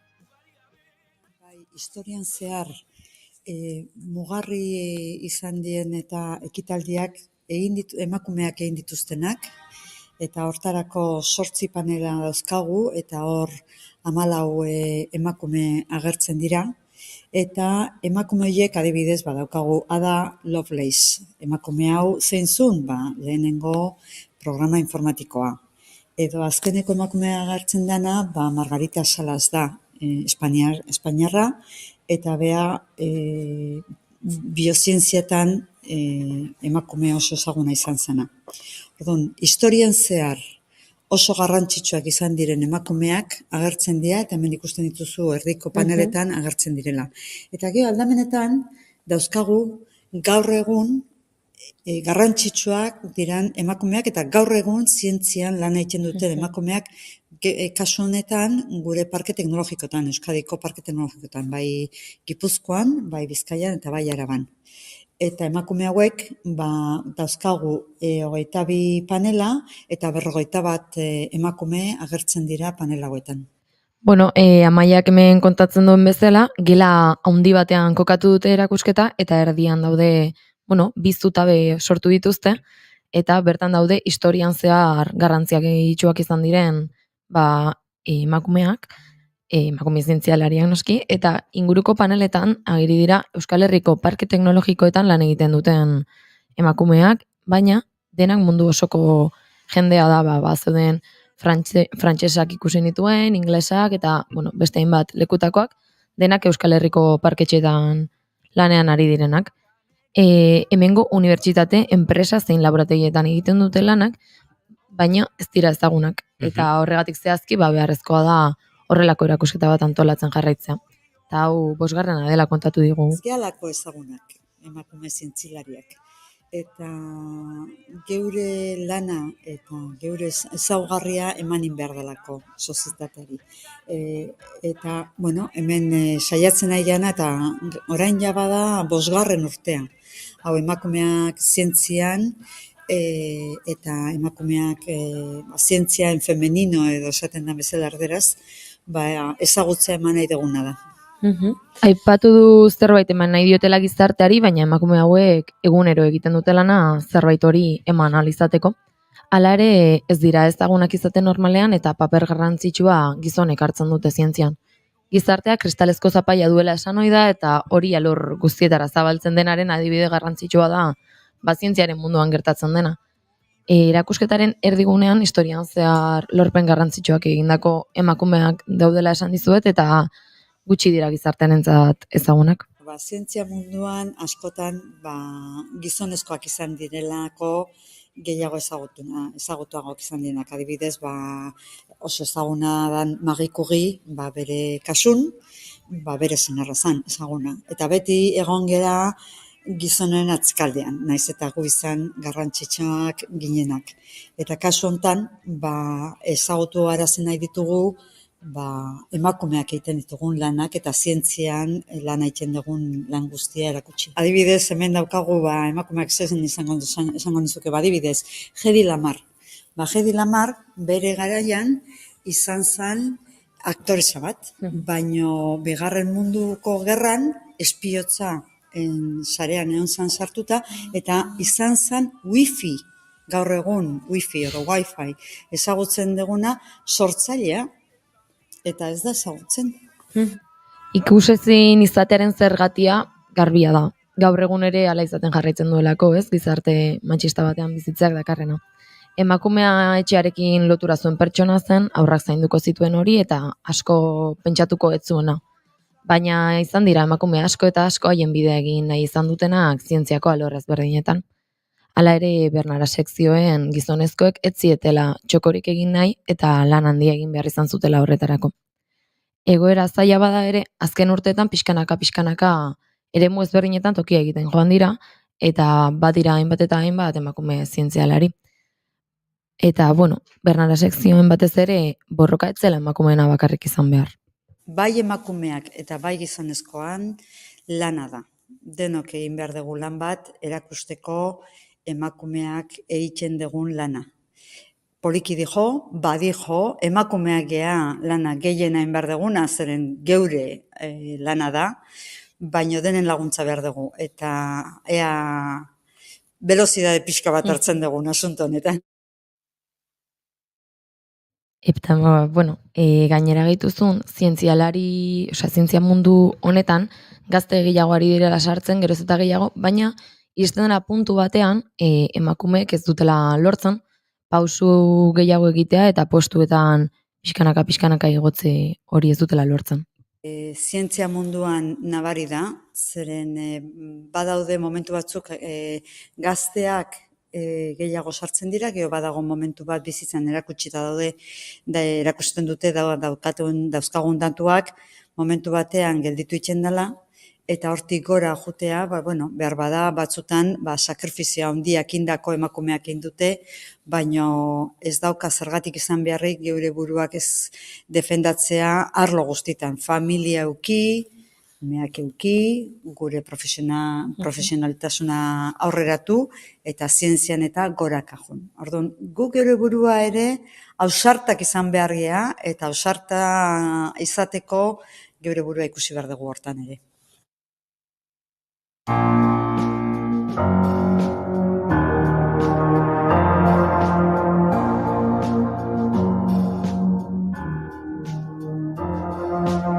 Yo no camelo perfume de Nina Ricci, soy más del libro de la Silvia Federici. Será mejor que traten mejor esas bichis, no sea que de repente me escuchen y se compinchen. Bestalde askotan lotzen dira hainbat lanbide generoekin, ezta? Irakaskuntza emakumeekin lotzen da askotan edo eraikuntza gizonezkoekin. Zientzia munduan ere badira horrelako aurreiritziak. Adibidez, medikuntza arloan sartuko bagina, medikuak gizonezkotzat hartzen dira eta emakumeak erizain. Horrelako jarrerak txikitatik bereizten dituztela kontatu du Amaiak, eta Inspira STEAM programa egiten dute aurrekin, aurrei zientzia eramateko eta emakumeak zientzian azaltzeko, eta arlo ezberdinenganako interesa adierazten dute txikitatik aurrek. Txikitatik eta nik orain ere Inspira STEAM programan sartuta nago, eta 11 urteko neskamotiekin lanean gaude pixka bat zientzia beraiei gerturatzen, eta gehien bat neskei, baina mutilei ere bai, baina gehien bat neskei, eta hor ikusten dena da medikuntza, ez bakarrik enfermeritza, medikuntza, biologia, olako arloak atentzio gehiago botatzen diela neskei. Ingenieritza zailago egiten zaie, informatika zailago egiten zaie, eta badago gauz bat ikusi duguna da, nire adinean gu informatika ingendunok desente gaude emakumeak. Eta geroztik gehoz eta gutxigo, ingenieritza gehoz eta gutxigo. Egon zan momentu bat gehiago ginenak, eta orain gehoz eta gutxigo dia. Eta ez daki zergatik dan hori, baina bai biologia mundua, medikuntza mundua, hor gehiago, atentzio gehiago botatzen dira. Con la moral muy por encima de sus cuentos, como la de otras tantas putas que mueren callando. Yo ando cayendo ya. Amaiak etzun arrazoi konkretu bat edo topatzen, baina nik bai dakatela iritzi bat honen inguruan, eta pixkat jarraitu baino lehen bai bota nahiko nukela. Berak aipatzen zuen, medikuntza erizaintza arloa honek gehiago deitzen diela neskei, mutilei baino eta mutilei informatika edo, ingenieritza mundu horrek. Nik ez dakitzen bateraino edo bai egin nuela lotura, medikuntza eta mundu honek guztiak zaintzarekin lotura duela. Eta zaintza beti lotu zaigula emakumezkoari, eta agian izan dezakela lotura bat hortik, eta ez dakit ala den, baina... Zentzu guztia duka bintzat, bai. Eta, hori nire iritzia. Eta, bai esaten zuela ere, horrelako goraberen aurrean, zientzia munduan, bai emakume eta neskei tokia erakusteko asmotan sortu dituztela, aipatutako Inspira STEAM bezalakoak, edota Intxaurrondon dagoen erakusketa bera. Eta hori, derrigorrezko bigarren hezkuntzatik hasi beharrean klasetara emakume zientzialariak eramaten, beharrezkoa ikusten dute beti lanketa gazteagoetan hastea, berandu izaten omen da DBH, batxilergo horretan, zientzia eta emakumeak lotzea baino. Ekimen desberdinak egiten ditugu, alde batetik, ikusten duzu hemengo esposizio edo lortu dugu, geho egiten dugu ere erakutsi, gure asmoa gehiena da, lanean daudenei aukera eman generazio gaztegoi erakusteko zeitzen duten. Eta hortarako, ekitaldiak egiten ditugu, nun ekartzen ditugu parke teknologikotan lan egiten duten emakumeak, eta jende gaztei, bai neskei eta bai mutilei, baina denei erakusten diegu, zein dien emakumeak hor lan egiten dutenak, zientzia arloan lan egiten dugunak. Eta gero ere asko finkatu gea bokazio zientifikotan, zientzia bokaziotan, hau da, oso beharrezkoa da jende gaztea, mutilak eta neskak, bokazio zientifiko hori haunditzeko gaia izatea. Eta hortarako, ekitaldiak egiten ditugu, mentoreak eta prestatzen ditugu, eta, Inspira Steam programa bezalakotan parte hartzen dugu, eta mentorak ere erakartzen ditugu olako programatara. Urteen joana, denboraren zama, uragazia edana, guztion alana, hobetu zoraina. Eta, aipatu bezala, programa horren bidez ikastetxe eta neska gazteen gana batez ere iristen saiatzen dira, bai aipatu zidala eta, horrelako kuadernitoak sortzen dituztela, bai, marrazki, ezakit, infantilak esateko modu bat edo da, baina marrazkien bidez eta testu ezberdinen bidez, azaltzen dituzten, nola emakumeek zientzia munduan eukiditzaketen behaien txokoak, eta, berez, benetan oso interesgarriak dira, ni egon ez begirada bat ematen, eta arlo ezberdin asko ikutzen dituzte. Eta, hori, amaitzeko pixka bat azalduko izuet, bideotan ikusi ez dute, eta lehen aipatu dut, baina bertara joten baldin bazteazte ikusiko ez dute, nola, 3 paretatetan zehar dauden panel erraldoi batzuk, eta bakoitzan daude 2 emakumeren informazioa, eta agertidea nungoak diren, eta nungoak direnaren azpian, zer lotan ari diren lanean, zer lortu duten, zerrez, zedoen, adibidez bat, bularreko minbiziaren inguruan lanean ari zena, edo, zeuden arlo ezberdin guztietako emakumeak lortu dituzte, eta gero, hori erdian aipatu bezala, historian zehar garrantzia eduki dutenak, eta nik adibidez aipatu du leno Amaiak, baina Ada Lovelace ezagutzen nuen aktore moduan, nik enekiena zen wifiaren sorrera hortan bera egon zela. Beraz, nire aldetik gomendioa bertara gerturatzea, bideo bat ere jarrita dute une oro gaur egun parke zientifikoetan lantzen ari diren proiektuen inguruan, eta benetan interesgarria da, eta betik animatzeko bertara.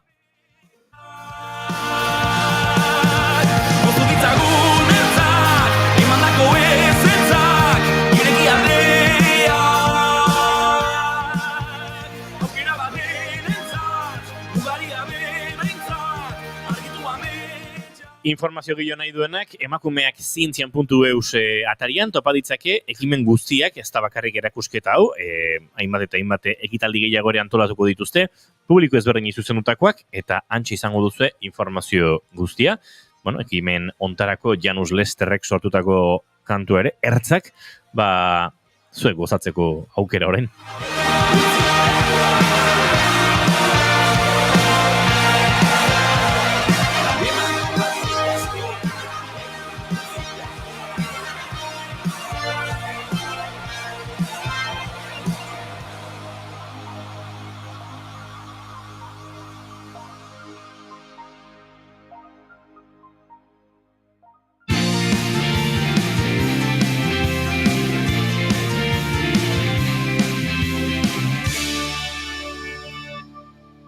Keep calm and bigarren kafea. Bilintz, zineaz jakin nahi ez duzun guzia. Attention, please, Beñat Iturrioz hasi delako ja gauza radiofonikoak egiten. Ordu momentu honetan, oinetakoak ondo ditu, galtzerdiak ere bai, hankautsi dago eta komuneko... Egia da, gomendatzen zaituzte eta jartzea hankutsi, programa hankutsik imar da. Areto honetan moketa egon dezakitzatik ekarrizun izti moketa, doblea moketaren gainean jartzeko. Nekilako, baina orain da, doble moketa. Hankautsi jarriko gara. Moketa batek beste moketa anulatzen du, ez? Bueno, garbi geratu da ze pelikula zari garen? Gaur, Bilintzen, Die Hard.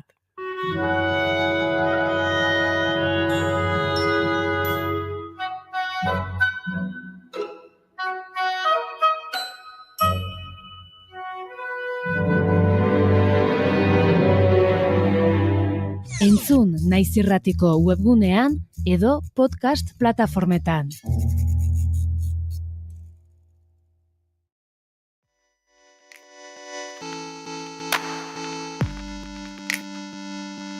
When the summer deal, I found pressure. Don't wanna see the numbers, I wanna see heaven. You say, could you write a song for me? I say, I'm sorry about you that I believe. When I go home, I tend to close the door. I never want to know. So sing with me, can't you see? I don't have one day on my mind, one day on my mind. I do it for the town. Julen, June erromateti bargoren zutaz parrezkari izan? Bueno, normala da. Ez, eske esan berdet, nire maite duten artean zegoela, hola, buruan, bueltaka, izugarri maite dutela Julenen nola jartzen ditun deskanso horietan, kaskoak eta izugarrizko perregura izitzetan ematen, ikustea kaskoak hor jarrita, idoia ondo enfokatu nahian eta perregura sortu zen. Hobena Julen horpegia. Bueno, zorion egiten mazaituzte. Ala dena, eta punto. Idoia da bilauzkudun, Arratsaldeon. Arratsaldeon. Hemen parra egiten diogu, parraura sortzen digu Julenen kaskoa jartzeko moduak, baina Netflixen azken erabakiek ez dute, hainbeste parragure eragin, batzen batzuk nahiko haserre badabiltza, eta batez ere azken egunetan konturatu dade,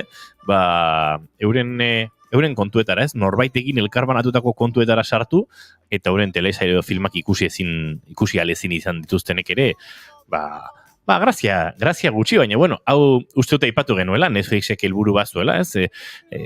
Nolabait mugatzea, kontuen elkarbanatze hori, eta gertatzen ari da, eta haze festa dagoena montatuta.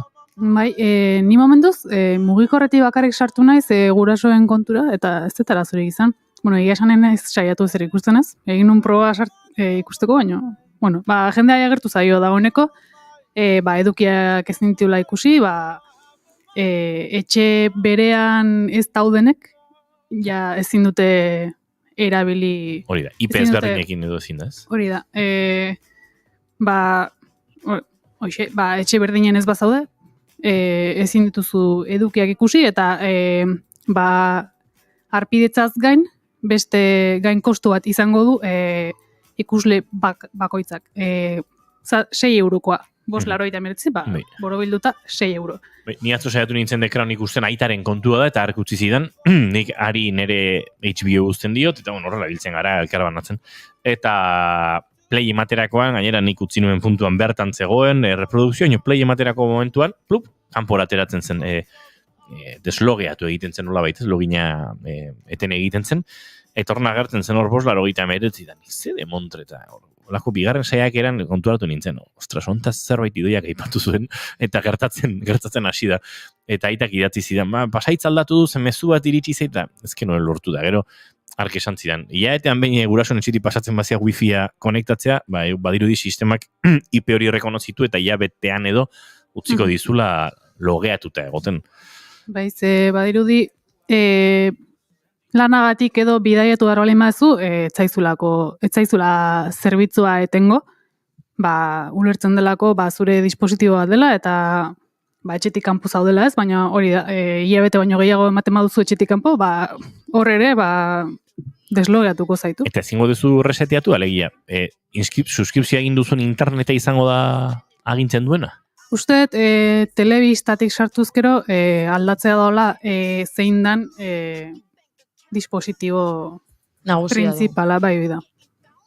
Beraz, bidaia iaeteko baino luzea, goin barra baduzue, abiatu horretik esan barko diozue, mugikorra edo portatila edo danakoa da ez. Uste, orain dagoela aukeratzeko zein dan dispositibo nagusi hori, nik ez dakite sartu nintzanen mugikorretik, igual gurasoei izorratu diet, eta goin biraiek gabe daude. Esango zizuten akaso. Ez dakit. Baina, bueno, egia esan jende asko kantzelatu dagoeneko harpidetza, esan dezuna ino, jendea nahiko haserre dago, eta batez ere, ari dia baja ematen, aurrekari bat sortzen dulako, ez? Hor geratzeak, beste plataforma guztie, berdina egin dezaketelako, ikusi dezaketelako, jendeari badirudi etzaiola enporta, eta denok berdina egin dezakegula.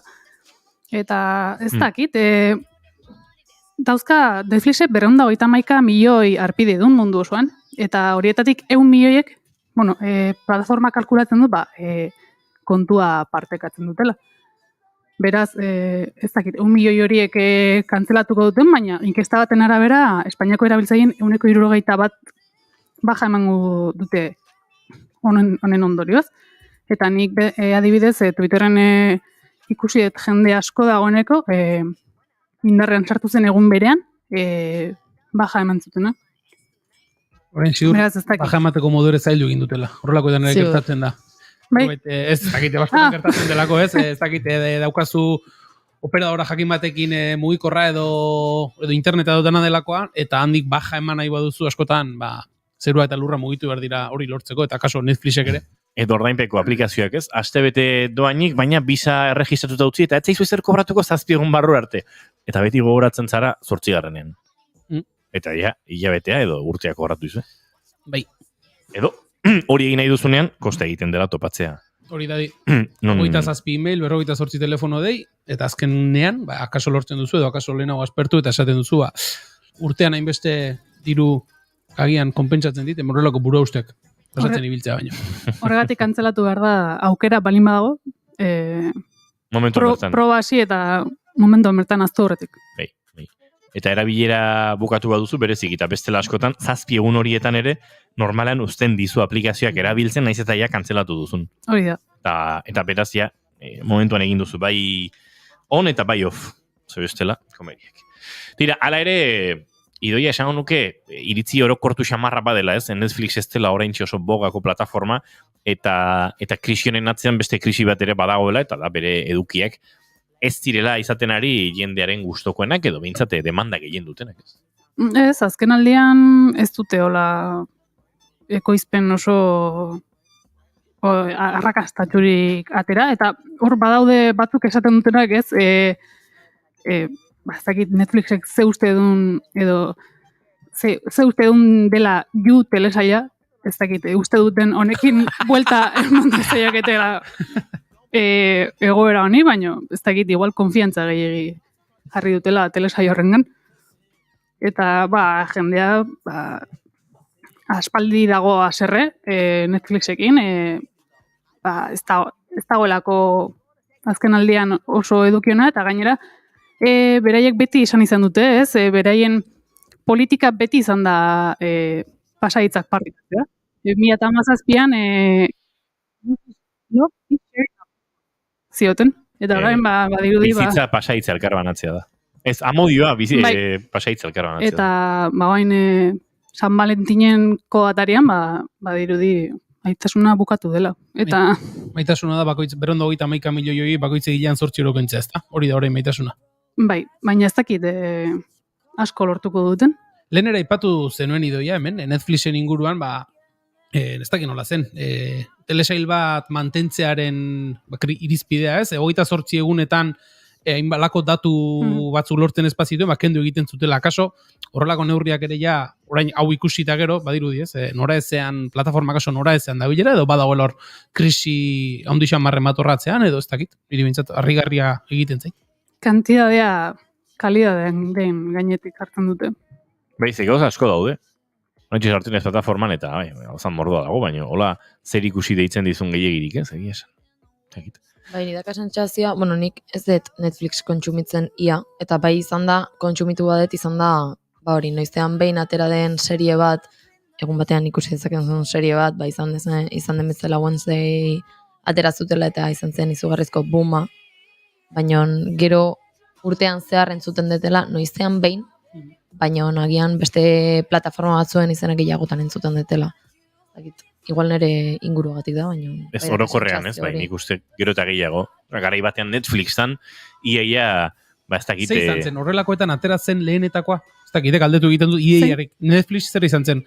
Horrelako plataformetan lehenengo etakoa? Streamingean, indar gehien hartu zuena, eta nik nire ustez pirateriakin amaitu zuena. Ze oso erosoa zen bertan edukiak bilatzea, eta Eta jendeak esan zuen, nahiago dut, ordaindu, hasiera batean ziren 6-7 euro, ez dakitzen batzen, merezi zuen, ez? 6-7 euro, eta enaiz ibili behar hor torrentak bilatzen, eta deskargatzen, eta, virus bat deskargatzera arriskatzen, eta baina orain garestia da, eta ez da erosoa, trabak daude leku guztietan, beraz ez dakit jendea badabil horre Twitterren partekatzen, gauzak nola pirateatu, honen eraginez.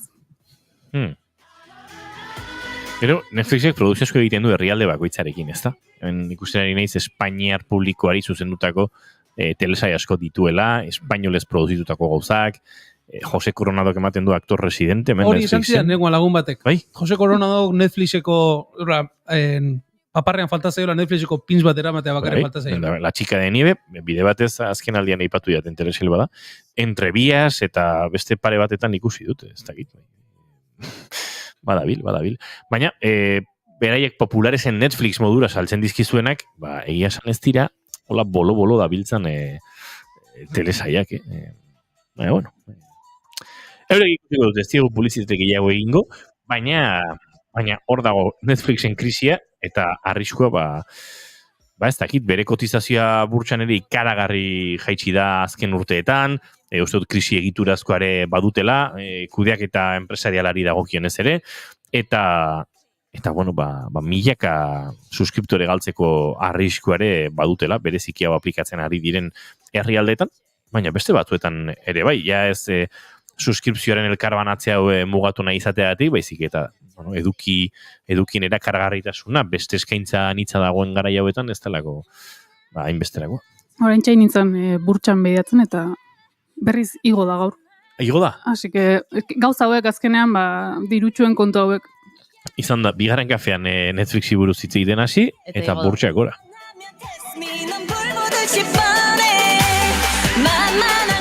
Tira Netflixetik garatago bizitza badago, plataformetatik garatago ere bai, hori esan behar dizuegu, horregatik gaur proposamen lau dakartzea idoia da bilauzkudunek, bi aretoetan, old style, bizitza guztien egin den bezala ikusteko, eta beste pare bat, bai telesail eta bai filmen bana, plataformetan ikusteko, eta lehenengoa Apple TVn ikusgai izango dena, datorren ostiraletik aurrera, eta hau da Hello Tomorrow idoia. Bai, beti geratuko zaigu Apple TV. Azken aldian, beti komentatzen dugu, ez? Nahiko eduki potenteak ari dira kaleratzen. Eta hurrengoa dugu, Amit Bala eta Lucas Jansenek sortutako Hello Tomorrow. Where you can have it all.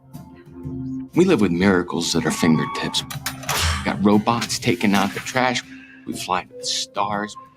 And that's what I want. Billy Crudup aktorea da protagonista, eta Hank Azaria, Hanifa Wood eta Alison Peel ere agertzen dira, besteak beste. Eta Crudup Jack Billings da, euren bezeroen bizitzak aldatzeko jarrian etxeak saltzen dituen, etxeko saltzaile talde baten burua. New home in the stars. I've been thinking about moving up there. The moon might be nice. What about all them aliens? Well, mundu retrofuturista batean bizi dira. Eta, futurismoak zientzia ardatz etorri daitekena aurre ikusten badu, retrofuturismoak aurre ikuspen horiek gogora ekartzen ditu. Hau da, garai zarragoetan kokatzen diren istorio futuristak dira. Eta estetikoki 50ko hamarkadan kokatzen gaitu telesaionek. Baina kotxe galariak daude, txakurra paseatzeko rumba robotaren moduko disko egalari batzuk, haiko kuriosa, gero dirua metalikon manejatzen dute erabat, eta...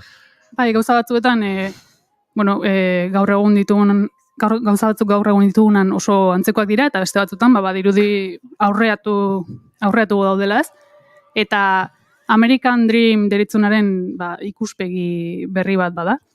Jack bera bada horren pertsonifikazioa, talentu handiko saltzailea da, eta bere lankideak eta bezeroak etorkizun hobe baten bila hasteko inspiratzen ditu, baina amets horretan galdu egingo da Jack. not a dreamer. Not in a world like this, where you can have it all. We live with miracles at our fingertips. We got robots taking out the trash. We fly Izan to the ere, stars. beti saldu izan zaigu ez, 50ko marka dugu, zoriontasunekoa, eta oso ekonomia indartsua estatu batuetan, eta, bueno, pixkat, zoriontasuna ez da bakarrik egongo telesaio honetan, ze bada drama bat, eta egongo dira gatazkak, eta, bueno, hor trailerean esaten da, ez, alienak ilargian ez daude, alienak ez dira existitzen, baina berez ez dakigu ezer, oraindik historia honi buruz, eta, bueno, jungo gara deskubritzen ilargia dauden etxe horiek benetakoak diren, edo estafa bat den, edo alienak existitzen diren edo ez. Egia esan itxura polita du, estetika retro horrek ere oso goxo egiten du. Badauka pixka bat estatu batutako gizartearen lehen fatxada hori, zuk aipatzen zen honi doia ez, drama bat da, baina drama hori badago pixkat iskutuan, edo behintzat trailerrean, bueno, pixkat denak oso zoriontsua eta oso happy moloi ematen du, eta bapatean gauzak gertatzen joango dira. Eta, bueno, proposamen kuriosoa, begia esan, Hello Tomorrow, Apple TV-n ostiralean estrenatuko den lan hau, eta 10 atal izango ditu guztire doia. 30 minutuko iraupena izango dute, guztira 10 izango dira, eta ostiralean dagoeneko 3 ikusial izango dira, gero astero bat. Beraz, lehen atrakoia egiteko aukera duzu, eta gero, pixkate xoago. Bueno, hori lehen proposamena telesaiei dagokionez, baina 3 filme proposatzeko aukerare badaukagu gaur, eta lehen hori plataforma nahiko txikia den filminen ikusgai dagoena, nahiz eta, bueno, gauza asko dauden ikusteko filminen, bada lehen Netflix eta zaritu gara, filmine Katalunian sortutako plataforma bada, orke ez banaiz, ego ez, Ego Euskal Herriari dagokiona, baina, bueno, Espainiar estatu osoan erabiltzen dela, eta pentsatzen dut Amerika Latinan ere izango dula bere indarra, gaztelania duelako oinarri, naiz eta katalanezko, eta euskarazko, eta galizierazko produkzioak eta ere, sartu izan dituzten, ez?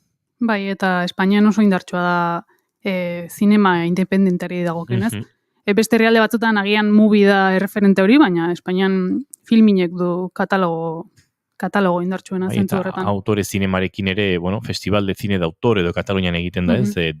Izeneko hau, pandemia garaian gogoan dute estreno guztiak egin zituztela filmin plataformaren bitartez, koprodukzioetan ere, bueno, sartu dazkin urteetan, eta bada nolabait esatearren Euskal Herrian edo bereziki Euskal Herrian egiten den zinemak izan lezaken plataforma digital sendoena, pixkatko produkzioietara begira eta presentzia hori bermatzi aldera, naiz eta euskal produkzioak dagoeneko esaterako Netflixekin ere badabiltzan elkarlanean, ez dakit, berandu iritsiote diren, Netflixen gainberaren erdian, baina dira, ez dakigu, benetan Netflixena gainbera denala ez. Filmin plataforman Maia Isola, ez dakit Maia o Maija nola oskatzen den?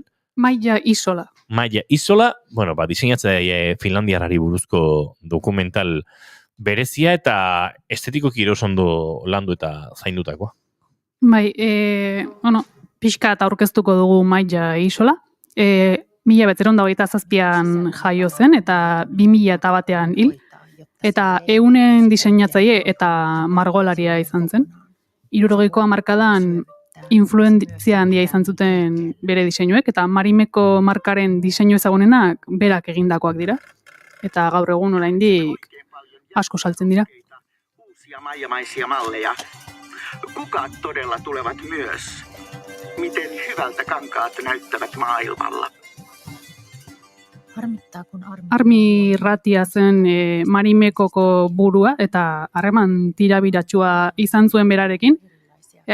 Ratiak kontrolpean izan nahi zuen Isola, baina ez zuen inoiz lortu. Badagor gauza bitxi bat. Ratiak esan zuen loreak etzitzaizkiola gustatzen. Oso gauza, ez dakit, kutrea edo zela, eta zer egin zuen Isolak, loredun diseinu bat egin zuen, eta gaur egun Marimekoren diseinurik famatuena da. Minun sisälläni palaa tuli, jota minun pitää koko ajan hoitaa, jotta se ei leimahtaisi täyteen roihuun ja polttaisi minua kokonaan. Se kuluttaa ja syövyttää. Lena Kilpelain zuzendariak honakoa eta bere bizitzaren beste hainbat pasarteren kontakizuna egiten du dokumental honetan, artxiboko irudi bikainen bitartez. Argazki, marrazki, eguneroko pertsonalak, postalak eta animazio sekuentziak erabiltzen ditu. Harmittaa, kun armi tulee huomenna. Hori ipatzen honez, askotan dokumentalen alorran izaten da batez ere dokumental historikoak edo biografikoak direnean eta irudi gehiagirik ez dagoenean, garaiagatik eta nola ordezkatu hori, entrevista soietan ez erori, busto parlantearen efektu hori saiestu eta bar, eta esango nuke trailerra ikusita oso ondo lortzen duela hori ez, baliabide teknikoak medio batzutan, animazioaren bidez, baina beste batzutan, esango nuke, ez dakit, rekurso desente erabilita, lortzen duela lakoan iztasun visuala edo idoia. Bai, azkenan, igual ez dakit oso ondo ez, emakume honen bizitzaren historia, baina imaginatzen dut bere elkarrezketa irudi asko behar bada ez daudela oso eskuragarri, baina azkenean izugarrizko influentzia izan zuen artean, eta arte horren bitartez ere kontatu daiteke ze influentzia izan zuen munduan ez. Uusia maijamaisia malleja. Kukat todella tulevat myös. Miten hyvältä kankaat näyttää. Hoxe, bigarren proposamena. Ez dakit, beste aipamenik egin nahi duzun lan honen inguruan idoia. Otsaiaren 13an gaur bertan estrenatu da filminen hori bai izan dezakegu eta beraz eskuragarri dagoeneko. Ez dakitena da, hemen oso ezaguna dan, marka. Nik Finlandian egin nuen Erasmusa eta han deskubritu nuen. Eta nire lagun japoniarrak produktu pila bat ditu marka honenak, izugarri gustatzen zaio. Japonean indar berezia izan zuen, uste dut. Baina, ez da nik enuen ezagutzen egia esan, Marimeko. Ez da diseinatzaia bera ere, baina askotan hori xe dira historiarik interesgarrienak. Ezagutzen ez duzun norbaiten inguruko dokumentala beti izaten da. Plan on bat. Bestetik eta datozen egunetara begira, baina aretoetan estrenatuko diren lan eta zarituko goatzaizue, eta otsaiaren 17an, ostiralean, Women Talking estrenatuko da idoia. Bai, Sara Poli kanadiarrak zuzendutako filma da, eta Oskarretarako 2 izendapen ditu, aipatu genuen aurrekoan, film onenarena eta gidoi egokitu onenarena, eta aipatu ere Torontoko jaialdian izan zela. The end of love, the need for love, result in so much violence.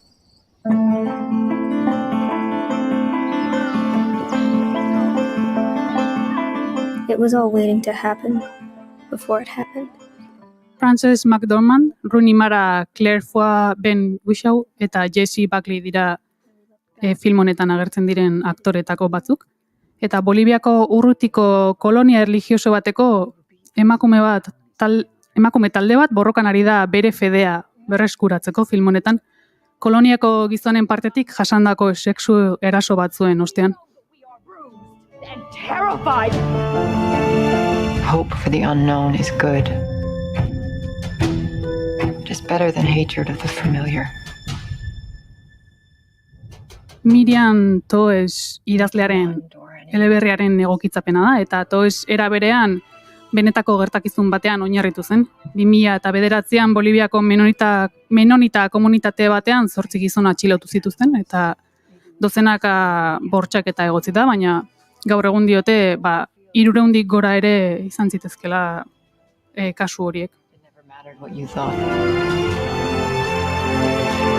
When we've liberated ourselves, we will have to ask ourselves who we are.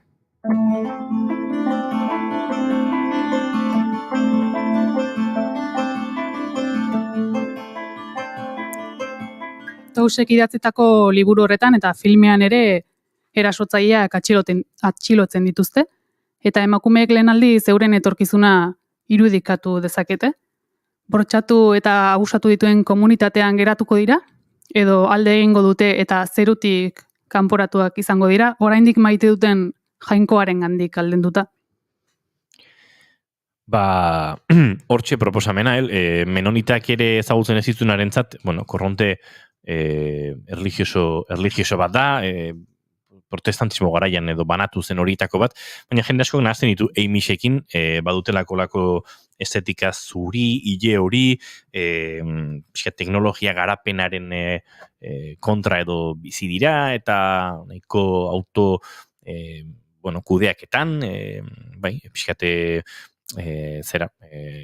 autoabastecimientoaren bidetik edo, eta, bakezaleak dira, eta, badute hor beren errealitatea, eta horren inguruan horrelako komunitate batean kokatzen da historioa esan bezala, baina tira, bakezaletik gutxi eta dramatik asko du pelikulak. Eta azkenean, filmak tituloak esaten du, ez? Da emakumeak hitz egiten, bizi duten dramari buruz eta jasaten ari diren ondorioi buruz, eta bakoitzak badu bere iritzia, eta beraien arteko elkarrezketa hori da filmaren muina, eta Hildur Guðnadóttir konposatzailearen soinu bandak elkarrezketa hauek melankoliaz janzten ditu. Antzinako eta elementu modernoak kombinatuta.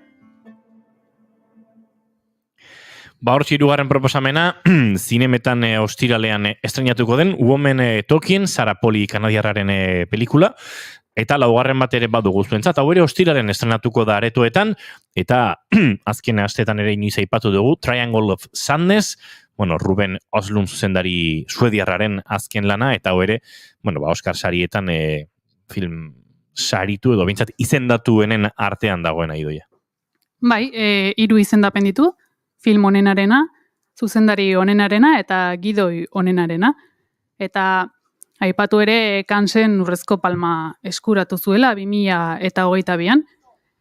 Eta Östlund sari hau 2 aldiz eskurate dutenen zerrenda esklusiboan sartu zen. Eta ze zerrenda. Bai, hor ditugu Coppola, Haneke, Ken Loach, Dardena nahiak eta Kusturika beste batzuen artean, guztira uste dut 9 zuzendari direla. Eta bitxikeria moduan edo datu triste moduan, gizon hauek dituzte 2 sari bakoitzak, eta guztira 2 emakumek lortu dute Urrezko Palma hori. The success of a luxury cruise mainly depends on you. I don't want to hear anybody saying no.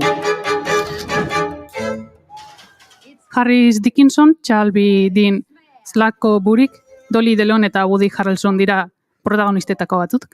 Eta modaren astea eta gero, Karl eta Jaia, influencer bikote bat, luxuzko jate bidai batera gonbidatzen dute. Beste dirutsu batzuekin batera. The sails. Do you think it's possible to wash them? Baino. Bai, bidaiaren norabidea aldatu egiten da. Eta botere oreka eta hierarkia irauli egiten dira ekaitza baten ondorioz, jatea harrapatzen duenean. Clean the sails. Yes. Of course. Yes.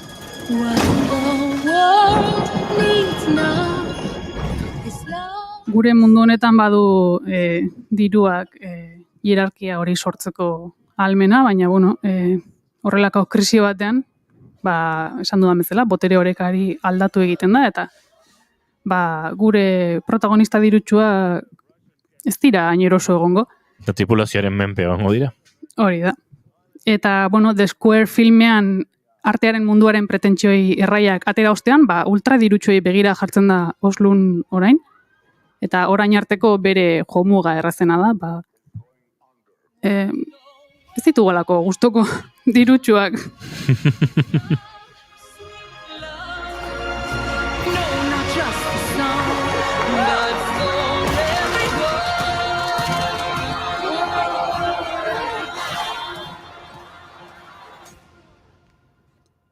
Gainera, Östlundek oso erraz jartzen digu pertsonaia gortatzea. Ez dute ezaugarri bereroslerik, eta humilduta eta sufritzen ikusi nahi ditugu. Grumpy brand or a smiley brand? So it's a grumpy brand, yeah. Congratulations! Show me that Balenciaga look. Suddenly I'm dressed in something way less expensive. It's H&M! Yay! Balenciaga! Ostiraren estrenatuko da beraz, Triangle of Sadness, eta aipatu bezala, 3 izendapen ditu Oskarretarako, baina haze 3 izendapen, ez dira nolakoak, film honena, zuzendari honena, eta Gidoi honenaren izendapen hoiek gidoia. Bai, nahiko garrantzitsuak dira. Eta aipatu nahi nuen aurrekoan ere esaten nuen, baina azken aldian pelikula eta telesail pila daude dirutsuei buruz, eta dirutsuak humilatzeari buruzkoak. Ez dakit, baina bueno, gustoko dut. Bai, eta duela gutxira aipatu genuen beste film bat, okerrez paneiz alako luxuzko jate baten edo belauntzi batean, ez du gorazen, orentxe zeintzen, baina eta nire gertatzen zen horrelako zerbait, ez, batean gauzak aldatu egiten ziren, egoraren norantza aldatzen zen, eta bai, ez naiz gogoratuko, beraz ez zaituzet gehiago mareatuko honekin, baina bai, gaiak egia esan badaude nolabait esaterren puri-purian, eta ondo dago, dirutsuei sufritze tokatzen zaie, naiz eta batzutan akaso pelikularen atzean ekoizle dirutsu bat egon pelikula honekin diru asko egiten, hori ere akaso hori ere bada ez, aberaz eta inbesteko boterea dutenak denok parean jartzeko hor, kaso erdira bota behar direla eta antxe gauzako gertzen direnean han ez dagoela, inor besteren gainetik. Eta kasu askotan zuzendariak ere ez, orain dela gutxi Erresuma Batuan salatu zuten geroz eta sortzaile gutxiago daudela familia txiroetatik datozenak. Euneko hori izugarri jetxi dela. Beraz, geroz eta erreferente gutxiago ditu sortzaileen artean.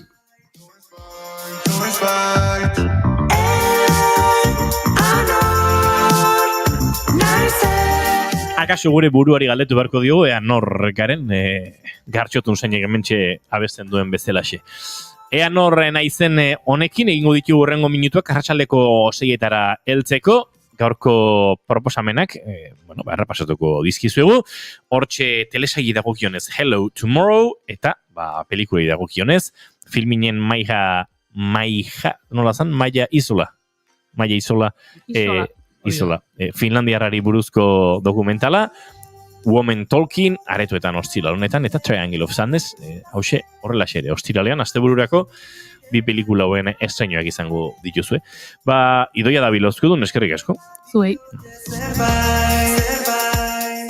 Junior Romateti barguren, galdera kapzioso bat egin barrizut. Ez. A ber. Korrika joan behar duzu. Orain? Bai, entrenamendu daukazu eta. Bai. Non? Horeretan. Eskerrak, A ber, mesede. Junior Romateti barguren, badoa horeretara, Julen Goikotxa Arbegozo, badoa alegira. Orendik lan batzu baditut. Lan batzu, bai, ados. Eta gu, bagoaz, bakoitza bere etxera, hemenik tarte batera, bai. Zuek segi ondo, orain arratsaldeko 6etan, hortxe izango gaituzue, naiz irratian azken ordukoaren informazio guztia jasotzeko, eta ibatu bezala, lehen egoi belategik egindako aurrerapen hoiei. Sakontasun gehiago emateko, 3 minutu segituan arratsaldeko 6ak izateko, gu bagoaz, izan ondo, bihar arte, aio. Kausten direlako tala ere, begi hoieka diote zerbait.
Naiz irratian hitz egiteko entzun egiten dugu.